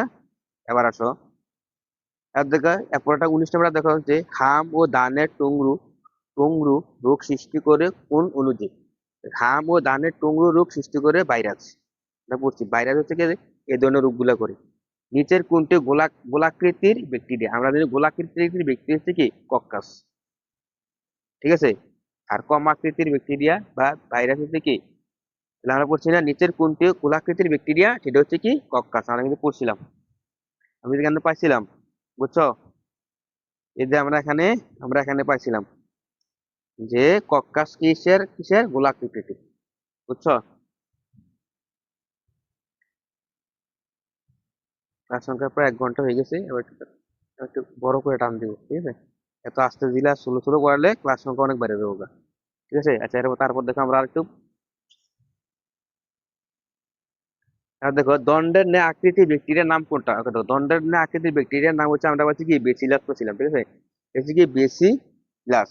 এখন দেখো ধনুষ্টঙ্কর রোগ, দেখো ধনুষ্টঙ্কার রোগ সৃষ্টিকারী ব্যাকটেরিয়ার নাম কি? ধনুষ্টঙ্কার রোগ সৃষ্টিকারী ব্যাকটেরিয়ার নাম হচ্ছে বেসিলাস, ঠিক আছে, আমরা পড়ছিলাম। কলেরা রোগ সৃষ্টিকারী, দেখো কলেরা সৃষ্টিকারী অণুজীবের নাম কি? দেখো কলেরা রোগ সৃষ্টি করছে কোনটায়?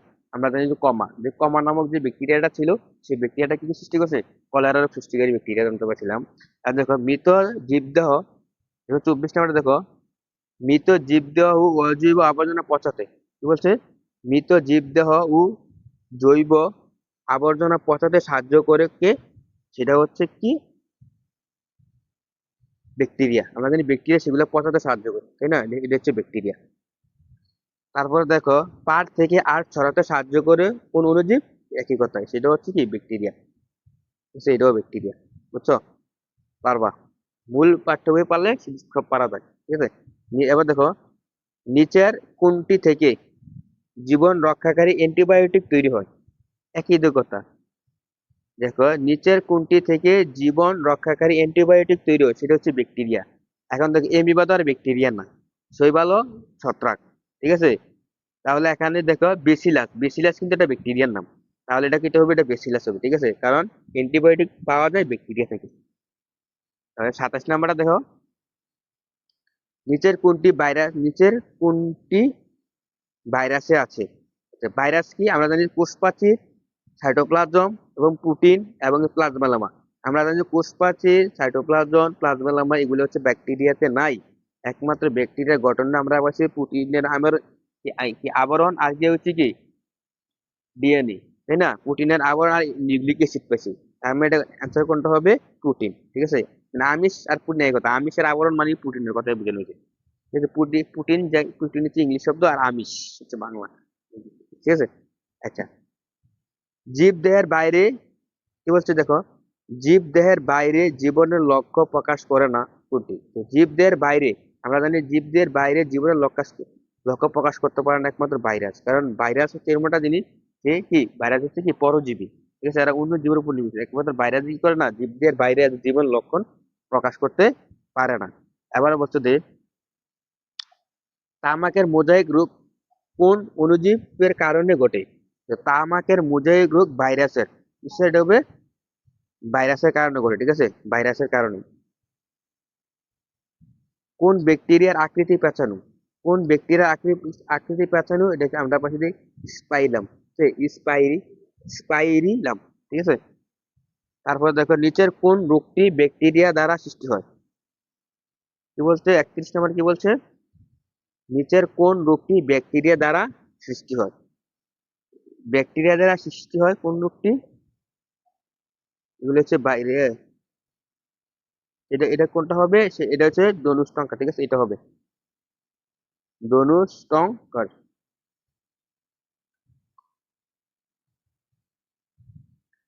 তারপর দেখো, তারপরে পার্টটা হচ্ছে কি শৈবাল ছত্রাক এমিবা, ঠিক আছে, শৈবাল ছত্রাক এমিবা এটা তো আমরা পড়ি না এখন, ঠিক আছে। এখন চলো আমরা বাকি পার্টটা বলি, ঠিক আছে, এগুলোই আসছে, ঠিক আছে। এই পার্ট দেখছো ব্যাকটেরিয়া ভাইরাস থেকে আমরা ইনভিত্তি গুলিয়ে পাইছি। তারপরে কি শৈবাল ছত্রাক এমিবা, ঠিক আছে।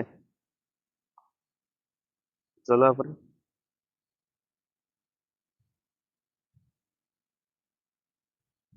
ঠিক আছে, এরপরে যে আমরা পার্টটা শিখবো সেটা হচ্ছে শৈবাল ছত্রাক কি এমিবা।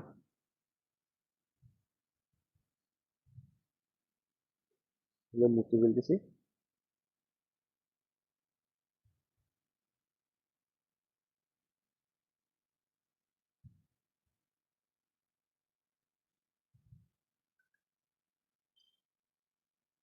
এবার দেখো পার্ট, পার্ট কতটা? পার্ট 5-6, ঠিক আছে, পার্ট 6।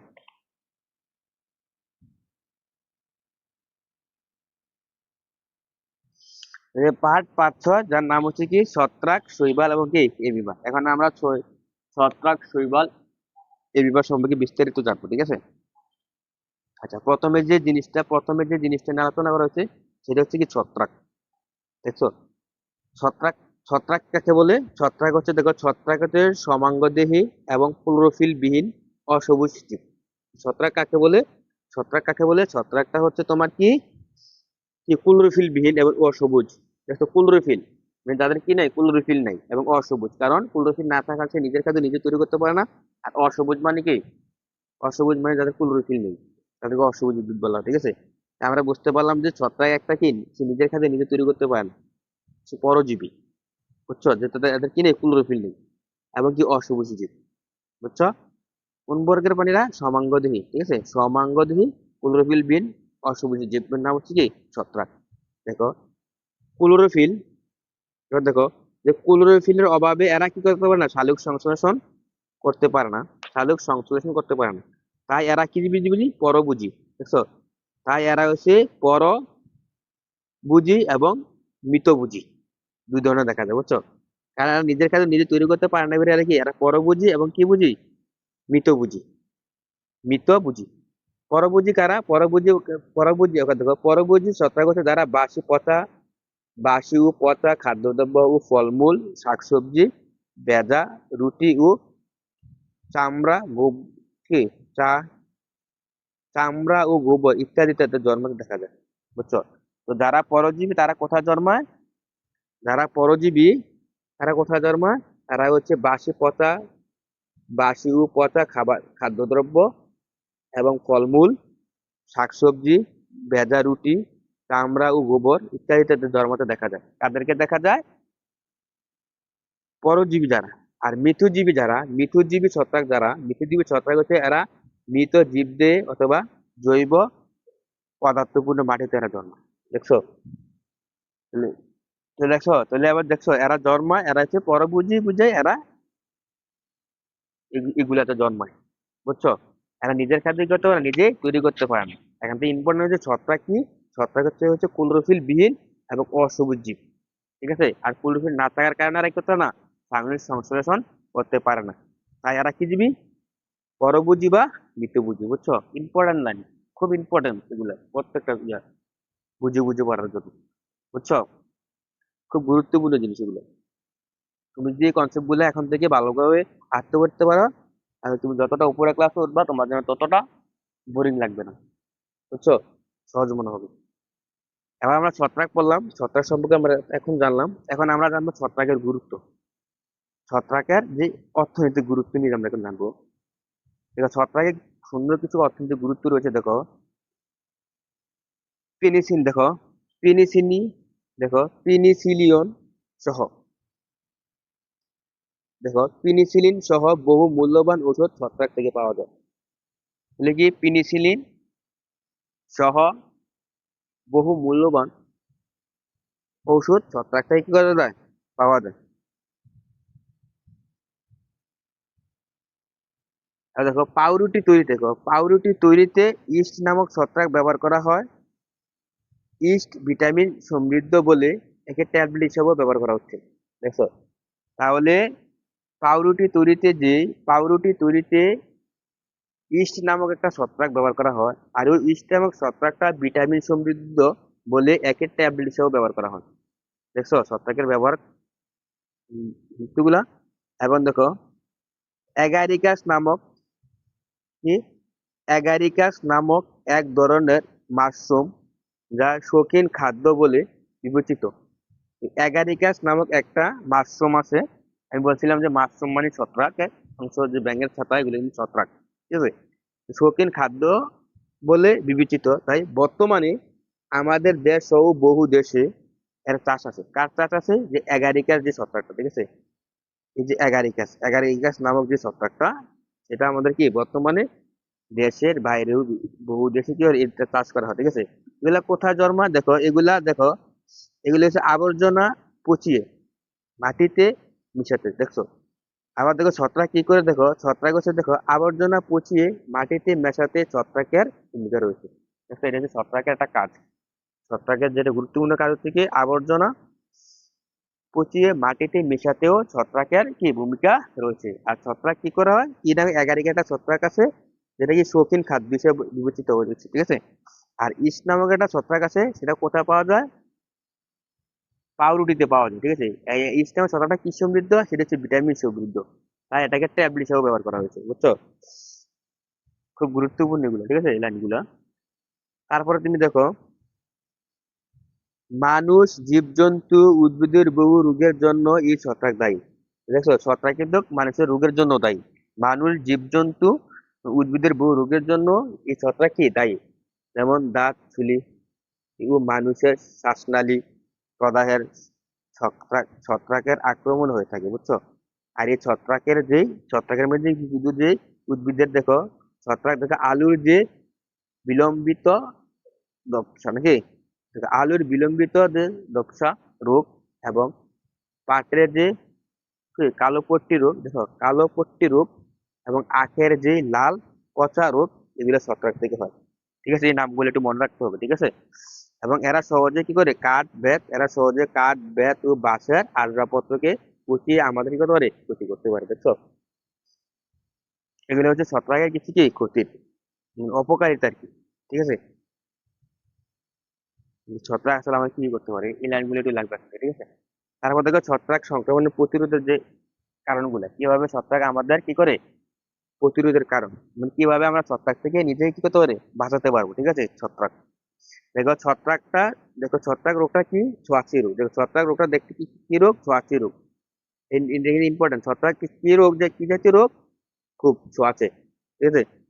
ছত্রাক জনিত রোগ খুবই কি ছোঁয়াচে, তাই ছত্রাক জনিত রোগের যে ছোঁয়াচে, তাহলে কি করতে হবে, যে আক্রান্ত ব্যক্তির সংস্পর্শে, দেখো আক্রান্ত ব্যক্তির সংস্পর্শে এলে এ রোগ কি করতে পারে, সংক্রামিত হতে পারে। কারণ ছত্রাক রোগটা দেখতে কিসের মতন, ছোঁয়াচে, ঠিক আছে। ছত্রাকজনিত রোগ হচ্ছে ছোঁয়াচে, তাই আক্রান্ত ব্যক্তির সংস্পর্শ এলে কিন্তু এ রোগ কি হবে, সংক্রামিত হবে। তাই এসব রোগী থেকে নিরাপদ থাকতে তাই এসব রোগী থেকে কি এসব রোগ থেকে সরি তাই এসব রোগ থেকে নিরাপদ থাকতে যা যা দরকার সেগুলো এখন নিচে দেওয়া হচ্ছে নাকি। এখন 1 নম্বরে বলা হচ্ছে, দেখো যে ছত্রাকজনিত রোগে আক্রান্ত ব্যক্তির ব্যবহৃত জিনিসপত্র, যেমন কাপড় চোপড়, চিরুনি, টুপি, স্যান্ডেল, এগুলা ব্যবহার না করা, কারণ এগুলো হচ্ছে ছোঁয়াচে রোগ। 2 নম্বরে হচ্ছে ছত্রাকজনিত রোগের আক্রান্ত ব্যক্তির সংস্পর্শে কম আসা, ঠিক আছে। ছত্রাক জনিত রোগী রোগের আক্রান্ত ব্যক্তির সংস্পর্শে কম আসা। ছত্রাক ছত্রাক আক্রান্ত উদ্ভিদে দেখো ছত্রাক আক্রান্ত যে উদ্ভিদ, সেই উদ্ভিদকে ওষুধ ছিটানো, অথবা সেই উদ্ভিদটাকে তুলে পুড়িয়ে ফেলতে হবে, বুঝছো। এগুলো হচ্ছে কি ছত্রাক রোগ থেকে আমাদের প্রতিরোধের উপায়।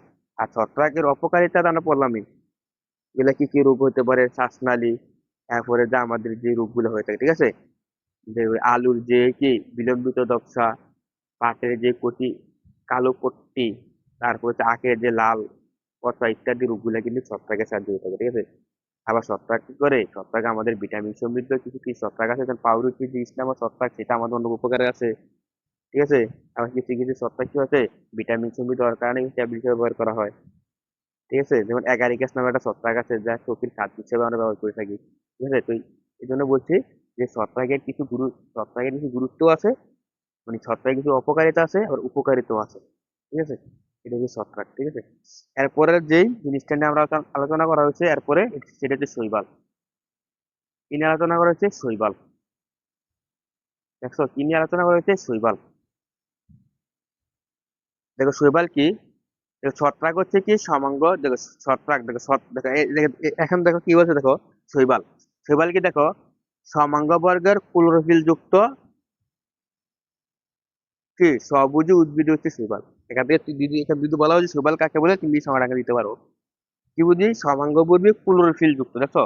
আর তখন আর এখানে ছত্রাকটা হচ্ছে ক্লোরোফিল বিহীন, দেখো। ছত্রাক হচ্ছে ক্লোরোফিল বিহীন অসবুজ জীব, ছত্রাক। আর এখানে শৈবালটা হচ্ছে ক্লোরোফিল যুক্ত সবুজি। আর এটা হচ্ছে কি পরভুজি বা মৃতভুজি, বুঝছো। আর এটা হচ্ছে কি ক্লোরোফিল যুক্ত সবুজি, এবং উদ্ভিদের হচ্ছে কি শৈবাল। আর ক্লোরোফিল যুক্ত মানে কি, সে নিজের খাদ্য নিজে তৈরি করতে পারবে, যেহেতু ক্লোরোফিল আছে, বুঝছো। তো শৈবাল কাকে বলে, এই সংজ্ঞা তোমাকে যদি বলে শৈবাল কাকে বলে, তুমি এই সংজ্ঞাটা দিবা, এই সমাঙ্গ বর্গ ক্লোরোফিল যুক্ত সবুজি উদ্ভিদের হচ্ছে শৈবাল। শৈবাল এরা কোথায়, এরা মাটি পানি এরা মাটি পানি ও অন্যান্য গাছের উপরে জন্মায়, দেখছো। শৈবালগুলো কোথায় জন্মায়, মাটি পানি ও অন্যান্য গাছের উপরে। শৈবাল মানে কারা? শৈবাল বলছে যারা যারা বেলকা, আমরা বেলকা মনে করি পানিতে যেগুলো দেখো বেলকা থাকবে, বা দেখবো অনেক সময় দেখবো দেওয়ালে অনেকগুলো বেলকা উঠে থাকে পুরোনো যে দেওয়ালে, ঠিক আছে, এরকম এগুলোকেও শৈবাল বলা হয়। দেখো কিছু শৈবাল যেন শুধু সবুজ তাই না, সবুজ ছাড়াও লাল, বাদামি ইত্যাদি রঙের শৈবাল দেখা যায়, ঠিক আছে।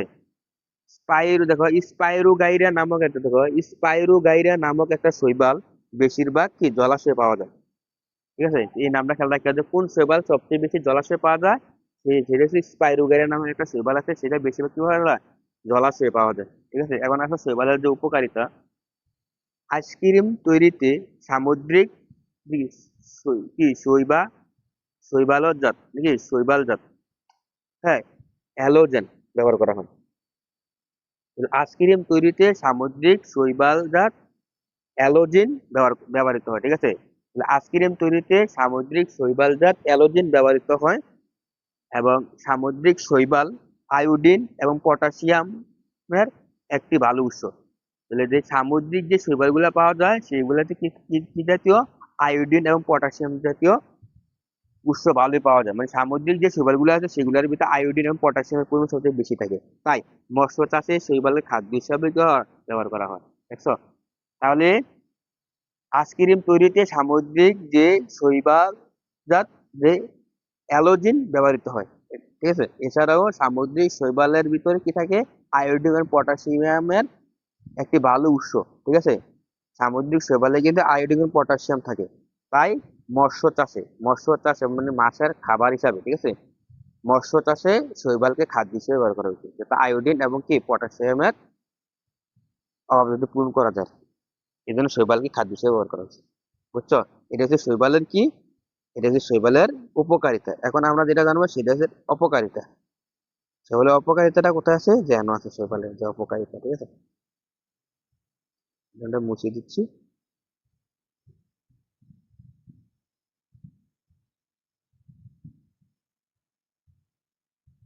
এবার আছে শৈবালের যে অপকারিতা, শৈবালের অপকারিতা শৈবালের অপকারিতা কিটা, দেখো, মানুষ ও উদ্ভিদের নানা রোগ সৃষ্টি শৈবাল দায়ী। মানুষ ও উদ্ভিদের নানা রোগের সৃষ্টিতে কি শৈবাল দায়ী আছে, যেমন এক ধরনের শৈবাল যা চা পাতার যে রেড রাস্ট রোগ সৃষ্টি করে, রেড রাস্ট রোগ সৃষ্টি করে, এবং জলাশয়ে শৈবালের আধিক্য দেখা দিলে জলপ্রাণী ও মাছ অক্সিজেনের অভাবে মারা যেতে পারে, দেখছো শৈবালের দুটা সুন্দর দুটা অপকারিতা দেওয়া আছে। এক নম্বর হচ্ছে উদ্ভিদ ও মানুষ নানা কারণে শৈবাল কি করে, শৈবাল দায়ী। উদ্ভিদ ও মানুষের নানা রোগের সৃষ্টিতে শৈবাল দায়ী। এক ধরনের শৈবাল আছে যা চা পাতার কি করে রেড রাস্ট রোগ সৃষ্টি করে, আর জলাশয়ে যখন শৈবালের আধিক্য দেখা যায় দিলে তখন জলপ্রাণী এবং মাছ অক্সিজেনের অভাবে মারাও যেতে পারে, বুঝছো। কারণ জলাশয়ে কিন্তু কি করে শৈবাল থাকে, বুঝছো। এটা যে শৈবালের কি অপকারিতা। এবার আমরা একটা জিনিস নিয়ে জানবো, সেটা হচ্ছে এমিবা। নতুন একটা জিনিস নিয়ে আমরা জানবো, সেটা হচ্ছে কি এমিবা। এখন আমরা যা পড়বো এমিবা নিয়ে পড়বো। এমিবা কাকে বলে তোমাকে যদি বুঝি, যদি তোমাকে বলা হয় যে এমিবা কাকে বলে, তোমরা বলবা যে 25টা রাজ্যের সদস্য এমিবা, যারা এরা হচ্ছে এককোষী জীব। 25টা রাজ্যের সদস্য হচ্ছে এমিবা, যা কয়কোষী এমিবা, এই হচ্ছে এককোষী, ঠিক আছে। এদের দেহ কি ক্ষুদ্রাকার, এবং অণুবীক্ষণ যন্ত্র ছাড়া এদের দেহ দেখা যায় না, দেখছো। তাহলে দেখছো এমিবা কিন্তু খুব ছোট একটা প্রাণী, দেখতে অনেক বিশাল দেখা যায়, কিন্তু এমিবা দেখতে কি অনেক ছোট, ঠিক আছে। এরা কোন রাজ্যের অন্তর্ভুক্ত, এখান থেকে সবকিছু ইম্পর্টেন্ট। এমিবা কোন রাজ্যের অন্তর্ভুক্ত, এই যে 25টা রাজ্যের, এখান থেকে ইম্পর্টেন্ট একটা রাজ্য হচ্ছে কোন রাজ্যের, 25টা রাজ্যের। কয় কুশি এরা, এক কুশি। এদের দেহ কি আকার, ক্ষুদ্রাকার। এদের অনুবীক্ষণ যন্ত্র ছাড়া দেখা যায় না, বুঝছো। তারপরে এরা দেখো, এরা প্রয়োজনে দেহের আকার পরিবর্তন করে থাকে, দেখছো। মানে এরা প্রয়োজনে দেহের যে আকারটা পরিবর্তন করতে পারে, ছোট বড় অনেক রকম পরিবর্তন করতে পারে, দেখবে। এদের দেহ থেকে আঙ্গুলের মতন কি থেকে, দেখো, এদের দেখো এদের দেহ থেকে আঙ্গুলের মতো অভিক্ষেপ, কি দেখো, এদের দেহ থেকে আঙ্গুলের মতো অভিক্ষেপ কি কি ঘনপথ বলে। এখন তোমাকে বলে ঘনপথ কাকে বলে, এই জায়গাটা আসতে পারে। দেখো আমি একটু অন্য একটা গালি দেখাই। ঘনপথ কাকে বলে দেখো, দেখো বলা হচ্ছে এমিবার আঙ্গুল, দেখো এমিবার দেহে, দেখো এমিবার দেহে আঙ্গুলের মতো যে অভিক্ষেপকে ঘনপথ বলা হয়। আর এর সাহায্যে এমিবার কি করে, খাদ্য গ্রহণ চলাচল করে। দেখছো, তাহলে এদেরকে দেখছো, তাহলে এদের কি, এমিবার যে অসংখ্য গুলো কি আছে, ঘনপথ আছে। দেখছো ঘনপথ, দেখছো আঙ্গুলের মতো অনেকগুলো কি আছে, আঙ্গুলের মতো অনেকগুলো অভিক্ষেপ আছে, সেই অভিক্ষেপকে কি বলা হয়, ঘনপথ বলা হয়। দেখছো, মানে কিন্তু বলা আছে যে এদের দেওয়া থেকে যে আঙ্গুলের মতন যে অভিক্ষেপ, এই অভিক্ষেপকে কি বলা হয়, ঘনপথ বলে। আর এই ঘনপথের সাহায্যে এরা কি করতে পারে, খাদ্য গ্রহণ ও চলাচল করতে পারে। এদের দেহে পানি, এদের দেহের মধ্যে কতগুলো গহ্বর রয়েছে, দেখো এদের দেহের ভিতরে পানি গহ্বর, খাদ্য গহ্বর এবং সংকোচ গহ্বর থাকে। সংকোচ, সংকোচন গহ্বর, ঠিক আছে, সংকোচন না, শুধু সংকোচন গহ্বর থাকে। এদের সারা দেহে একটি পাতলা, এবং স্বচ্ছ পর্দা দ্বারা ঘেরা থাকে। একে প্লাজমা লেমা বলি। প্লাজমা লেমা কাকে বলে যদি আসে, হ্যাঁ তুমি কি বলবা যে প্লাজমা লেমা কাকে বলে। প্লাজমা লেমা হচ্ছে যে শৈবালের সারা দেহ একটা পাতলা স্বচ্ছ পর্দা দ্বারা ঘেরা থাকে, একে প্লাজমা লেমা বলে। ঠিক আছে, এমিবা পানি, এমিবা গুলো কোথায় পাওয়া যায়, এগুলা এগুলো পাওয়া যায় কোথায়, এমিবাকে পাওয়া যায় পানিতে, স্যাঁতসেঁতে মাটিতে, পুকুরের তলা, পচা পচা জৈব আবর্জনার মাধ্যমে এইগুলাকে জন্মাতে দেখা যায়। বুঝছো, খুব গুরুত্বপূর্ণ, শৈবালের পাঠটাও গুরুত্বপূর্ণ। ঠিক আছে, শৈবালের অংশটা খুব শৈবালের অংশ জায়গাটা খুব কি গুরুত্বপূর্ণ। বুঝছো, কোন জায়গাটা গুরুত্বপূর্ণ সবচেয়ে বেশি দেখো, এক নম্বর যে শৈবাল কোন রাজ্যের প্রাণী, এটা গুরুত্বপূর্ণ। এরা কয়েক কোষী এবং এরা ক্ষুদ্রাকার। ঠিক আছে, এবার শৈবালের যে কি আঙ্গুলের মধ্যে অনেকগুলো বিক্ষেপ আছে, সেই ঐক্যকে ক্ষণপথ বলা হয়, ঠিক আছে। আর ওই ক্ষণপথ দিয়ে এরা কি করে, খাদ্য গ্রহণ চলাচল করতে পারে। এরা কোথায়, এদের মধ্যে কি কি, এদের দেহে কি কি গহ্বর থাকে, এদের পানি গহ্বর, খাদ্য গহ্বর এবং সংকোচন গহ্বর থাকে। সারা দেহ একটা পাতলা ও স্বচ্ছ পর্দা দ্বারা ঘেরা থাকে, এটাকে প্লাজমা বলে। ঠিক আছে, আর এমিবা পানিতে, স্যাঁতসেঁতে মাটিতে, পুকুরের তলা, পচা জৈব আবর্জনার মাধ্যমে কি করা জন্মায়। বুঝছো, এখানে একটা শৈবালের চিত্র দেওয়া আছে, দেখছো অনেকগুলো চিত্র। এবার দেখো এখানে একটু বড় করে দেখো, দেখছো ঘনপত্র, দেখছো ঘনপত্র, এই দেখছো এই যে ঘনপথ, দেখছো আঙ্গুলের মতন যে অংশ, দেখছো এই যে আঙ্গুলের মতন যে অংশটাকে ঘনপথ বলা হয়েছে। দেখছো, এই যে আঙ্গুলের মতো অংশটিকে ঘনপথ বলা হয়। বুঝছো, এদের খাদ্য গহ্বর আছে। ঠিক আছে, এবং সংকোচশীল গহ্বর আছে, দেখছো এদের গহ্বরের শেষ নেই। বুঝছো, এই চিত্র দেখে তোমরা বুঝবা। ঠিক আছে, আচ্ছা তাহলে আমরা পাঠ এখন কতটা উচ্চ করে জানলাম। এখন দেখো এরপরে পাঠ কি, এবারে পাঠ হচ্ছে 7। এখন পাঠ 7-এ কি আছে, পাঠ 7 আছে এন্টিমিবা। ঠিক আছে, তারপর আমরা কি করবো, এখন একটু আমরা ওই ওই শেষে ওই পার্টের ইয়াটা আমরা শেষ করবো, এমসিকিউ গুলো শেষ করবো। ঠিক আছে, দেখি তোমরা পারো কিনা এমসিকিউ গুলো সলভ করতে। দেখো, সমাঙ্গ বর্গের ক্লোরোফিল যুক্ত, ঠিকই, সমাঙ্গ বর্গের ক্লোরোফিল যুক্ত এবং সবুজি উদ্ভিদকে কি বলা হয়, সবুজি। তাহলে আমরা জানি যে ক্লোরোফিল যুক্ত এবং সবুজি, ক্লোরোফিল যুক্ত এবং সবুজি উদ্ভিদ কারা, মানে সবুজি উদ্ভিদকে কি বলা হয়, সবুজি উদ্ভিদকে আমরা জানি শৈবাল। কারণ শৈবাল সে নিজের খাদ্য কি করতে পারে, শৈবাল সে নিজের খাদ্য নিজে তৈরি করতে পারে, এটা শৈবাল পাখি। ঠিক আছে, আবার দেখো কি বলছে, পরিবহন কলা থাকে না কুটিতে, সেটা হচ্ছে শৈবাল। ঠিক আছে, শৈবালে কোনো পরিবহন কলা থাকে না। বুঝছো, দেখো স্পাইরু গাইরা কি, স্পাইরু গাইরা হচ্ছে কি, আমরা স্পাইরু গাইরা কাকে বলছি। দেখো তো, দেখো 36 নম্বরে যে অপশন, 36 দেখো স্পাইরু গাইরা কি, স্পাইরু গাইরা আমরা কোথায় পাইছি, আমরা পাইছি যে স্পাইরু গাইরা হচ্ছে শৈবালে পাইছি। ঠিক আছে, এখন একটা স্পাইরু গাইরা একটা শৈবাল আছে, যেটা কি কোথায় পাওয়া যায়, জলাশয়ে পাওয়া যায়, আমরা এরকম পড়ছিলাম না। তারপর 25 নম্বর দেখো, সামুদ্রিক শৈবাল থেকে কি তৈরি করা হয়, সামুদ্রিক শৈবাল থেকে আমরা কি তৈরি করি, অ্যালোজিন। ঠিক আছে, আমরা প্রতিদিন আইসক্রিম তৈরিতে অ্যালোজিন নামক শৈবাল অ্যালোজিন ব্যবহার করা হয়। তাহলে সামুদ্রিক শৈবাল থেকে কি তৈরি করা হয়, অ্যালোজিন, প্রোটিন, ফরমালিন, অ্যালকোহল। ঠিক আছে, এটা হচ্ছে অ্যালোজিন হবে। ঠিক আছে, আচ্ছা, অসবুজ এবং সমাঙ্গদেহীন উদ্ভিদ কোনটি? আমরা জানি অসবুজ এবং কি ক্লোরোফিল নেই। এটা হচ্ছে কারা? এটা হচ্ছে কারা? ছত্রাক, শৈবাল, ভাইরাস, ব্যাকটেরিয়া। এটা হচ্ছে ছত্রাক। ঠিক আছে, আমরা তো বলছি যে ছত্রাক নিজে খেলে নিজে তৈরি করতে পারে না, ঠিক আছে। এরাই অসবুজ। দেখো, পেনিসিলিন অ্যান্টিবায়োটিক পাই কি থেকে? পেনিসিলিন অ্যান্টিবায়োটিক পাই থেকে আমরা ছত্রাক থেকে পাই, ঠিক আছে। ছত্রাক থেকে নিচের কোনটি পাই? ছত্রাক থেকে আমরা নিচে কি পাই? আমিষ পাই, অ্যালকোহল পাই, ফরমালিন পাই, ইস্ট পাই। ছত্রাক থেকে আমরা ইস্ট পাই, ইস্ট। আমরা বলছি না যে ছত্রাক ইস্ট নামক একটা ছত্রাক আছে যা পাউরুটিতে ব্যবহার করা হয়, ঠিক আছে। তাহলে ইস্ট পাওয়া যায় ছত্রাক থেকে, ঠিক আছে। ছত্রাকের আক্রমণে আক্রমণে নাকি ছত্রাকের আক্রমণে নিচের কোন রোগটি হয়ে থাকে? তো ছত্রাকের আক্রমণে নিচের কোন রোগটি হয়ে থাকে? ছত্রাকের আক্রমণে নিচের দাঁত এবং ছুলি, ঠিক আছে, এই দুটা রোগ হয়ে থাকে। নিচের কোনটি ক্ষণপথ দেখা যায়? নিচের কোনটিতে ক্ষণপথ দেখা যায়? আমরা জানি যে এমিবাতে ক্ষণপথ দেখা যায়, ঠিক আছে। এমিবাতে আমরা ক্ষণপথ পাচ্ছি, যে আঙ্গুলের মতন যে যেটাকে, ঠিক আছে, আমরা ক্ষণপথ বলি। এমিবা জীবজগতের কোন রাজ্যের সদস্য? আমি একটা স্টার চিহ্ন করে দিয়েছিলাম যে এমিবা যে রাজ্যটা আসবে, যে এমিবা কোন জীবজগৎ কোন রাজ্যের সদস্য? এমিবার প্রতিষ্ঠা রাজ্যের, ঠিক আছে। দেহের আকার পরিবর্তনকারী অণুজীবটির নাম কি? দেহের আকার পরিবর্তন করতে পারে একমাত্র কারা? এমিবা। এমিবা সে আকার পরিবর্তন করতে পারে। কিসের সাহায্যে এমিবা খাদ্য ও চলাফেরা করতে পারে? সেটা হচ্ছে ক্ষণপথ। বুঝছো?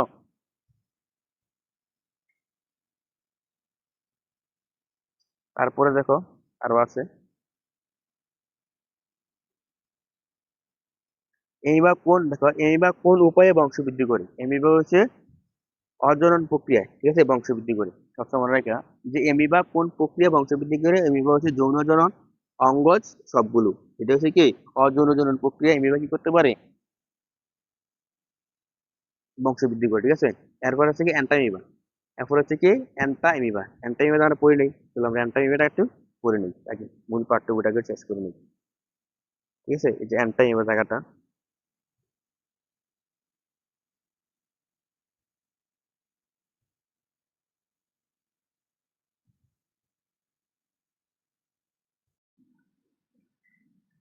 আচ্ছা। তাহলে এর পরেরটা হচ্ছে অ্যান্টামিবা নাকি পাঠ 7। পাঠ 7 হচ্ছে কি অ্যান্টা অ্যান্টামিবা, ঠিক আছে। অ্যান্টামিবা, হ্যাঁ, মানে অ্যান্টামিবা হচ্ছে পাঠ 7। যেটা কি এমিবার মতন, ঠিক আছে। অ্যান্টামিবা কি দেখো, অ্যান্টামিবা হচ্ছে একই কথা। দেখো অ্যান্টামিবা কোন রাজ্যের অন্তর্ভুক্ত? দেখো অ্যান্টামিবা সে নিজেও কি প্রতিষ্ঠা রাজ্যের অন্তর্ভুক্ত, দেখছো। এখান থেকে এটা লাগবে। দেখো এই অ্যান্টামিবা হচ্ছে প্রতিষ্ঠা রাজ্যের।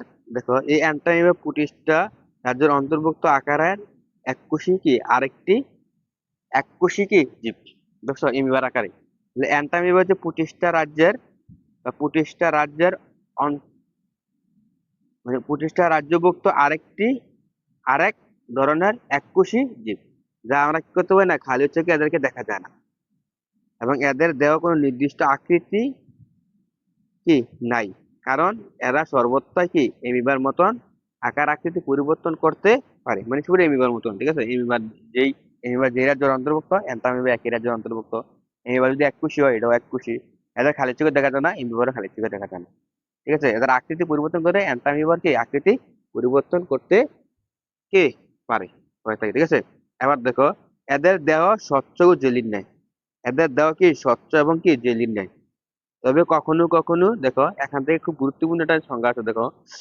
তবে দেখো এরা কখনো কখনো প্রতিকূল পরিবেশে দেখো প্রতিকূল পরিবেশে এরা গোলাকার শক্ত আবরণে নিজেদের দেহকে কি করে ঢেকে ফেলে, আর এই অবস্থাকে সৃষ্ট বলে। সৃষ্ট কাকে বলে, এই সংজ্ঞাটা এখান থেকে আসবে, ঠিক আছে। অন্যটা এই পাতার মাঝে দেখছি, দেখো সৃষ্ট কাকে বলে।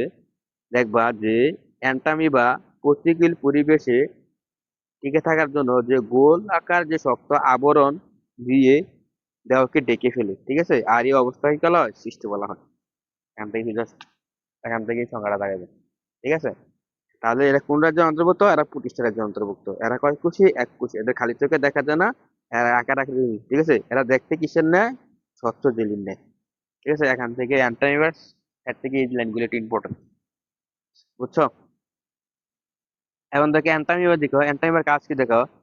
অ্যান্টামিবা যেই যে ক্ষতিগুলা করে থাকে দেখো, এরা পরজীবী, অ্যান্টামিবা পরজীবী, ঠিক আছে। এরা হচ্ছে কি, এরা হচ্ছে পরজীবী হিসাবে মানুষের বানর জাতীয় প্রাণী এবং বিড়াল, কুকুর, শকুন, হ্যাঁ, বিড়াল, কুকুর এবং কি শূকর ইত্যাদির বৃহদন্তে এরা বসবাস করে। কত কোথায় বসবাস করে এরা, এখান থেকে ইম্পর্টেন্ট, কোন জায়গায় বসবাস করে, বৃহদন্তে, দেখছো এখান থেকে এটা ইম্পর্টেন্ট, যে অ্যান্টামিবা গুলা মানুষ, বানর জাতীয় প্রাণী, বিড়াল, কুকুর, শূকর, ঠিক আছে, শূকর এবং ইঁদুরের বৃহদন্ত্রে, ঠিক আছে, এরা বাস করে, ঠিক আছে।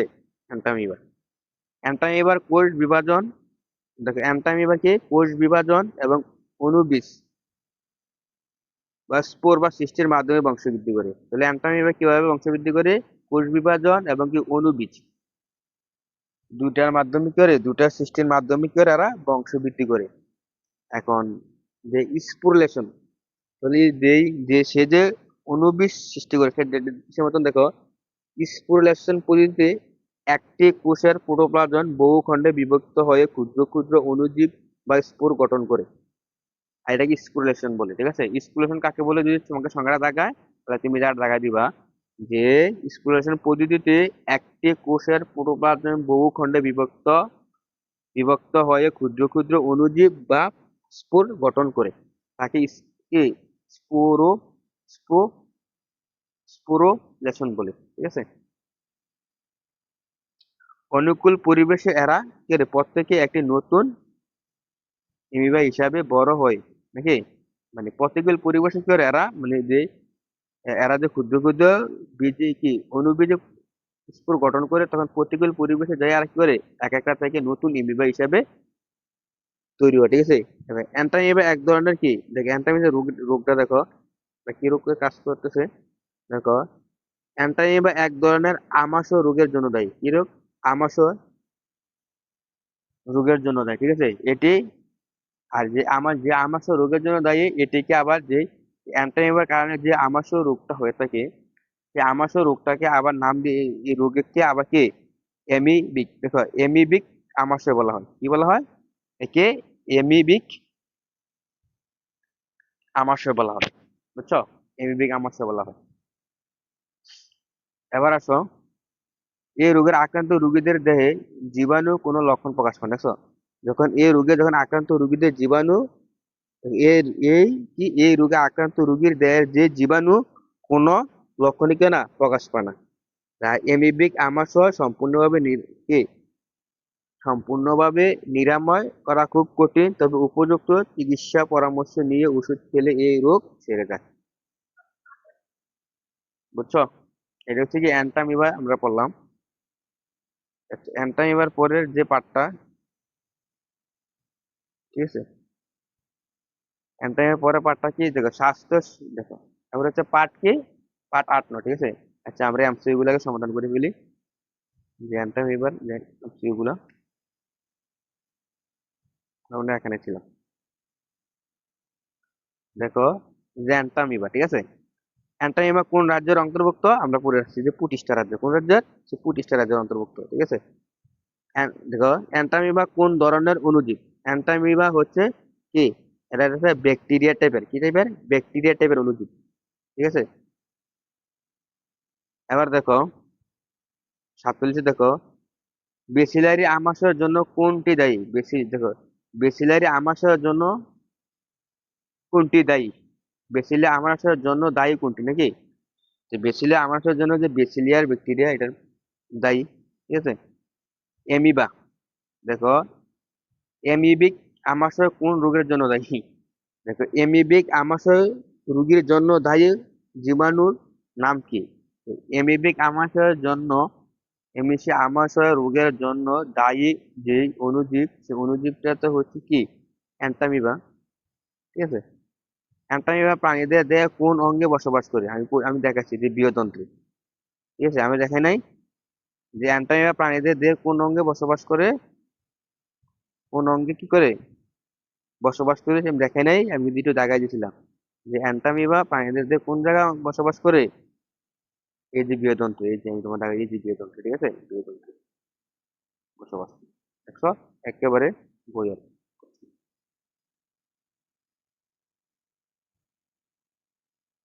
আচ্ছা, এবার দেখো, দেখো অ্যান্টামিবা আক্রমণে কি ধরনের রোগ হয়? অ্যান্টামিবার আক্রমণে কি ধরনের রোগ হয়? অ্যান্টামিবার আক্রমে কি অ্যামিবিক আমাশা হয়। আমরা পড়ে আসছিলাম কি হয়, এই যে অ্যামিবিক আমাশা খ হবে, ঠিক আছে, অ্যামিবিক আমাশা হয়। বেসিলারি আমাশা তো বেসিলারি ব্যাকটেরিয়া থেকে হয়, কলেরা তো হচ্ছে আরেকটা, ঠিক আছে, অ্যামিবিক আমাশা হয়। বুঝছো? আচ্ছা, এবার হচ্ছে স্বাস্থ্যের ঝুঁকি সৃষ্টিতে অণুজীবের ভূমিকা, ঠিক আছে, পরের পাটের প্রশ্নগুলো, ঠিক আছে। এরপর দেখো, ক্লাস কয় ঘন্টা হচ্ছে? 1 ঘন্টা 40 মিনিট। তারপর দেখছো অনেক বড় হয়ে গেছে ক্লাস। আচ্ছা, এরপরের পার্টটা কি দেখো, এরপরের পার্টটা হচ্ছে দেখো, স্বাস্থ্যের ঝুঁকি সৃষ্টিতে অণুজীবের ভূমিকা। স্বাস্থ্য কিভাবে আমাদের ঝুঁকিতে অণুজীব ফালায় সেটা জানি, ঠিক আছে। ব্যাকটেরিয়া জীবাণুদের দেখো কি বলছে, ব্যাকটেরিয়া জীবাণু অভ্যন্তরে বিভিন্ন প্রক্রিয়া প্রবেশ করতে পারে, পারে না? পারে। অপরিষ্কার হাতে যেমন জীবাণু, দেখো, অপরিষ্কার হাতে জীবাণুর জন্য একটি সুবিধাজনক বাহক। ঠিক আছে, তুমি যখন তোমার হাত পা যখন তুমি অপরিষ্কার রাখবা, তখন তো জীবাণু সহজে ঢুকতে পারবে, তাই না? তাই, যার মাধ্যমে সহজে কি করে এরা মুখে দেখো, যখন তোমার হাত পা যখন অপরিষ্কার থাকবে, তখন যার মাধ্যমে এরা সহজে মুখ গহ্বরে ঢুকে যেতে পারে। ঠিক আছে, তুমি কোনো কিছু খাবা, হাত পা যখন অপরিষ্কার থাকবে, তখন তুমি হাত দিয়ে কিছু খাবা, তখন তো তোমার কি সহজে এরা তোমার মুখ গহ্বরে ঢুকে যাবে, ঠিক আছে, ব্যাকটেরিয়াটা, ঠিক আছে। আবার তুমি যে জামা কাপড় ব্যবহার করো, তাতে লেগেও কি করে ব্যাকটেরিয়া স্পোর স্থানান্তর হতে পারে। তুমি যে জামা কাপড় গুলা পরবা, সেই জামা কাপড় গুলার সাথে তোমার কি দেখছে ব্যাকটেরিয়া লেগে থাকবে, সেখান থেকে তোমার দেহের ভিতরে করে স্পোর হতে পারে, ঠিক আছে। এছাড়াও বাতাসে যে ধুলোবালি উড়ে বেড়া, তার সাথে যদি সহজে ব্যাকটেরিয়া বা স্পোর সহজে এক স্থান থেকে অন্য স্থানে স্থানান্তর হতে পারে, ঠিক আছে। এগুলো একবার সহজ পড়া, বুঝছো, এগুলো আমি পড়াবো না। দেখো এগুলো যদি আমি পড়াই কেমন হয়, দেখো এগুলা হচ্ছে একদম সহজ কথা, তুমি নিজে পড়লে বুঝবা। বুঝছো, কিভাবে কিভাবে ব্যাকটেরিয়া ছড়ায়, আমরা যদি অপরিষ্কার থাকি, ধুলোবালিতে থাকি, ঠিক আছে, কিভাবে এগুলা, ঠিক আছে, এগুলো হচ্ছে একদম ইজি পড়া, ঠিক আছে। ঠিক আছে, এই পার্টটা ইজি। মানব দেহের যে অণুজীব সৃষ্টি দেখে, এবারে পার্ট 10 কি, পার্ট 10 দেওয়া আছে মানব দেহের যে অণুজীব সৃষ্টির ঝুঁকি, প্রতিরোধ ও প্রতিকার। তো প্রতিরোধ ও প্রতিকার গুলো কি কি দেওয়া আছে তুমি নিজে বুঝবা, ঠিক আছে, এ তুমি নিজে পারবা। বুঝছো, তুমি এগুলো নিজে পারবা, এই পার্টগুলো তুমি নিজে পড়তে পারবো, ঠিক আছে। আমরা যেখানে সেখানে কফ থুতু ফালাবো না, এই যে কফ, ঠিক আছে, এগুলো তুমি পারবা। এই পার্ট সবচেয়ে যে ইম্পর্টেন্ট পার্ট গুলো ছিল, উপরের যে পার্ট গুলো সবচেয়ে বেশি ইম্পর্টেন্ট ছিল, ঠিক আছে, ইম্পর্টেন্ট এবং কনসেপ্ট, যেগুলো তোমাদের কাছে কঠিন লাগার বিষয়, ঠিক আছে। আর এখান থেকে যে শেষের যে দুটা পার্ট দেওয়া আছে, এগুলো তুমি পারবা, এগুলো তুমি রিডিং নিজে পড়তে পারবা। বুঝছো, এখান থেকে যে অ্যান্টামিবা, তার যে শৈবালের পার্ট গুলা, তারপরে হচ্ছে যে ব্যাকটেরিয়া, ঠিক আছে, ছত্রাকের যে পার্ট গুলা, এগুলো সবচেয়ে বেশি গুরুত্বপূর্ণ ছিল বা একটু কঠিন টাইপের ছিল, যেখানে সহজে আমি ভেঙে ভেঙে তোমার বুঝিয়েছি, ঠিক আছে। শেষের দুটা পার্ট একদম ইজি, এগুলো প্রতিকার রূপ, ঠিক আছে, এগুলো তুমি নিজেই বলতে পারবা। বুঝছো, তো চলো আমরা আর কয়েকটা এমসিকিউ সমাধান করি, এমসিকিউ সমাধান করবে, ঠিক আছে, আমরা আর কয়েকটা এমসিকিউ করি, কেন করবো না? হুম, যেখানে আর কতগুলো এমসিকিউ দেওয়া আছে, আমরা একটু এমসিকিউ গুলো সমাধান করি, ঠিক আছে। বহুপদী কিছু কিছু বহুপদী এমসিকিউ আমরা সমাধান করি, ঠিক আছে।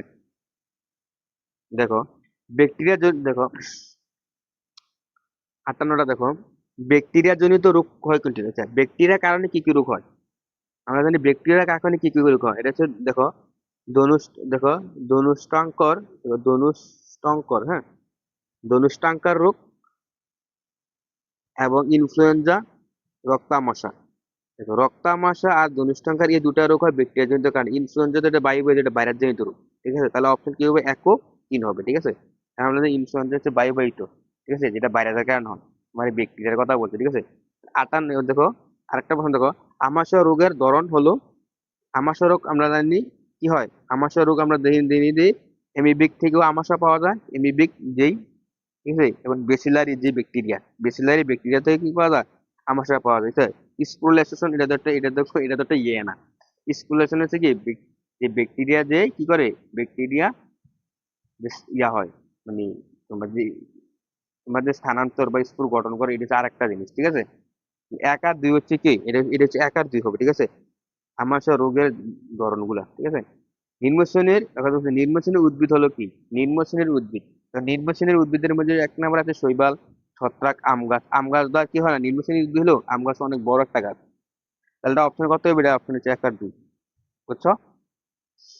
একদম ইজি। তুমি যখন কনসেপ্ট সহকারে পড়তে পারো তখন তোমার কাছে অনেকগুলো অনেক ইজি ইজি লাগবে, ঠিক আছে? আচ্ছা দেখো, আরো কয়েকটা এমসিকিউ সমাধান করি, এটা সলভ করি। দেখো যে ইউক্যারিওটা রাজ্যের অন্তর্গত অণুজীব কারা? ইউক্যারিওটা কোন রাজ্যের? ইউক্যারিওটা মানে কি বলতে বলছে? যাদের কোষ সুগঠিত। দেখো ভাইরাস, ভাইরাস হচ্ছে অকোষী, তাহলে ভাইরাস বাদ। 1 নম্বর। 2 নম্বরে শৈবাল, প্রোটোজোয়া। কারণ এরা হচ্ছে কি, এরা হচ্ছে প্রকৃত কোষী, ঠিক আছে? ওই যে তোমার এই পার্টটা থেকে আসছে, জানো কোন পার্ট থেকে পছন্দ করছে? একেবারে এই পার্টটা থেকে পছন্দ করছে। এই যে তোমার ছকের ছকটা দিচ্ছিলাম, দেখছো? ইউক্যারিওটা হচ্ছে কারা? ইউক্যারিওটা হচ্ছে কারা, যে দেখো যে দেখছো, ছত্রাক, শৈবাল, ঠিক আছে? প্রোটোজোয়া আর হচ্ছে ইউক্যারিওটার অন্তর্গত, দেখছো? আর তোমার এখানে যে ভাইরাস, ভাইরাস হচ্ছে অকোষী, দেখছো? এখান থেকে দেখছো বকুইরা করছে।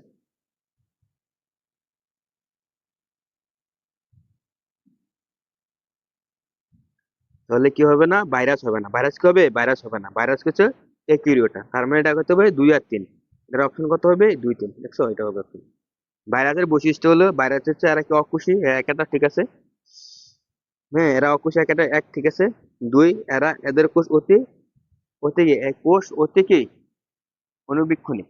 হ্যাঁ, 2 ঠিক আছে। এরা কোষ প্রাচীর আছে। যে ভাইরাসের কোনো কোষ প্রাচীর আছে? ভাইরাস তো অকুশী, এটা কোষ প্রাচীর নাই। তারপর 3 বাদ, তাহলে 1 আর 2। বুঝছো? ভাইরাসের আকৃতি হলো এরা গোলাকার হয়, কম আকৃতি হয়, পাউরুটির মতন। পাউরুটির মতন হয় এরকম তো পাইছি না নাকি? তাহলে ভাইরাসের আকৃতি হলো এরা গোলাকার। হ্যাঁ, ভাইরাসের আকৃতি গোলাকার, এটা ঠিক আছে। কম আকৃতির কোনো ভাইরাস আমরা পাইছি না। কম আকৃতির কোনো ভাইরাস নাই। আমরা পাইছি ভাইরাস হচ্ছে গোলাকার, দণ্ডাকার বা পাউরুটির ন্যায় এরকম পাইছি নাকি? তাহলে 1 আর 3 হবে এটা, ঠিক আছে? কারণ গোলাকার কোনো ভাইরাস আমরা পাইছি না, আমরা গোলাকার ব্যাকটেরিয়া পাইছি, ঠিক আছে? ভাইরাস পাইনি, ভাইরাস কোনো গোলাকৃতি কোনো ভাইরাস আমরা পাইনি। তাহলে 1 আর 3 হবে, ঠিক আছে? এবার হচ্ছে ব্যাকটেরিয়ার আকৃতি হলো, ব্যাকটেরিয়া বা ঠিক আছে, ব্যাকটেরিয়ার আকৃতি গোলাকার হয়, ব্যাঙা চিহ্নে হয়, দণ্ডাকার। এখন দণ্ডাকার, ব্যাঙা চিহ্নে। ব্যাকটেরিয়া কি আমরা ব্যাঙা চিহ্নে পাইছি? ব্যাঙা চিহ্নে কোনো ব্যাকটেরিয়া না, ব্যাকটেরিয়া ব্যাঙার চিহ্নে ভাইরাস পাইছি, ঠিক আছে? গোলাকার পাইছি ব্যাকটেরিয়া, দণ্ডাকার ব্যাকটেরিয়া পাইছি। এটা 1 আর 3, ঠিক আছে? এখানে কিন্তু বলছে ভাইরাস, ভাইরাস কিন্তু কম আকৃতির ভাইরাস পাইছি না, এই জন্য আমাদের 2 হয় নাই। বুঝছো? কিন্তু এই ক্ষেত্রে দেখো, আমরা ব্যাঙা চিহ্নে কিন্তু আমরা কি পাইছি? ভাইরাস পাইছি, কিন্তু ব্যাকটেরিয়া পাইনি। এর জন্য এটা হচ্ছে 1 আর 3। বুঝছো?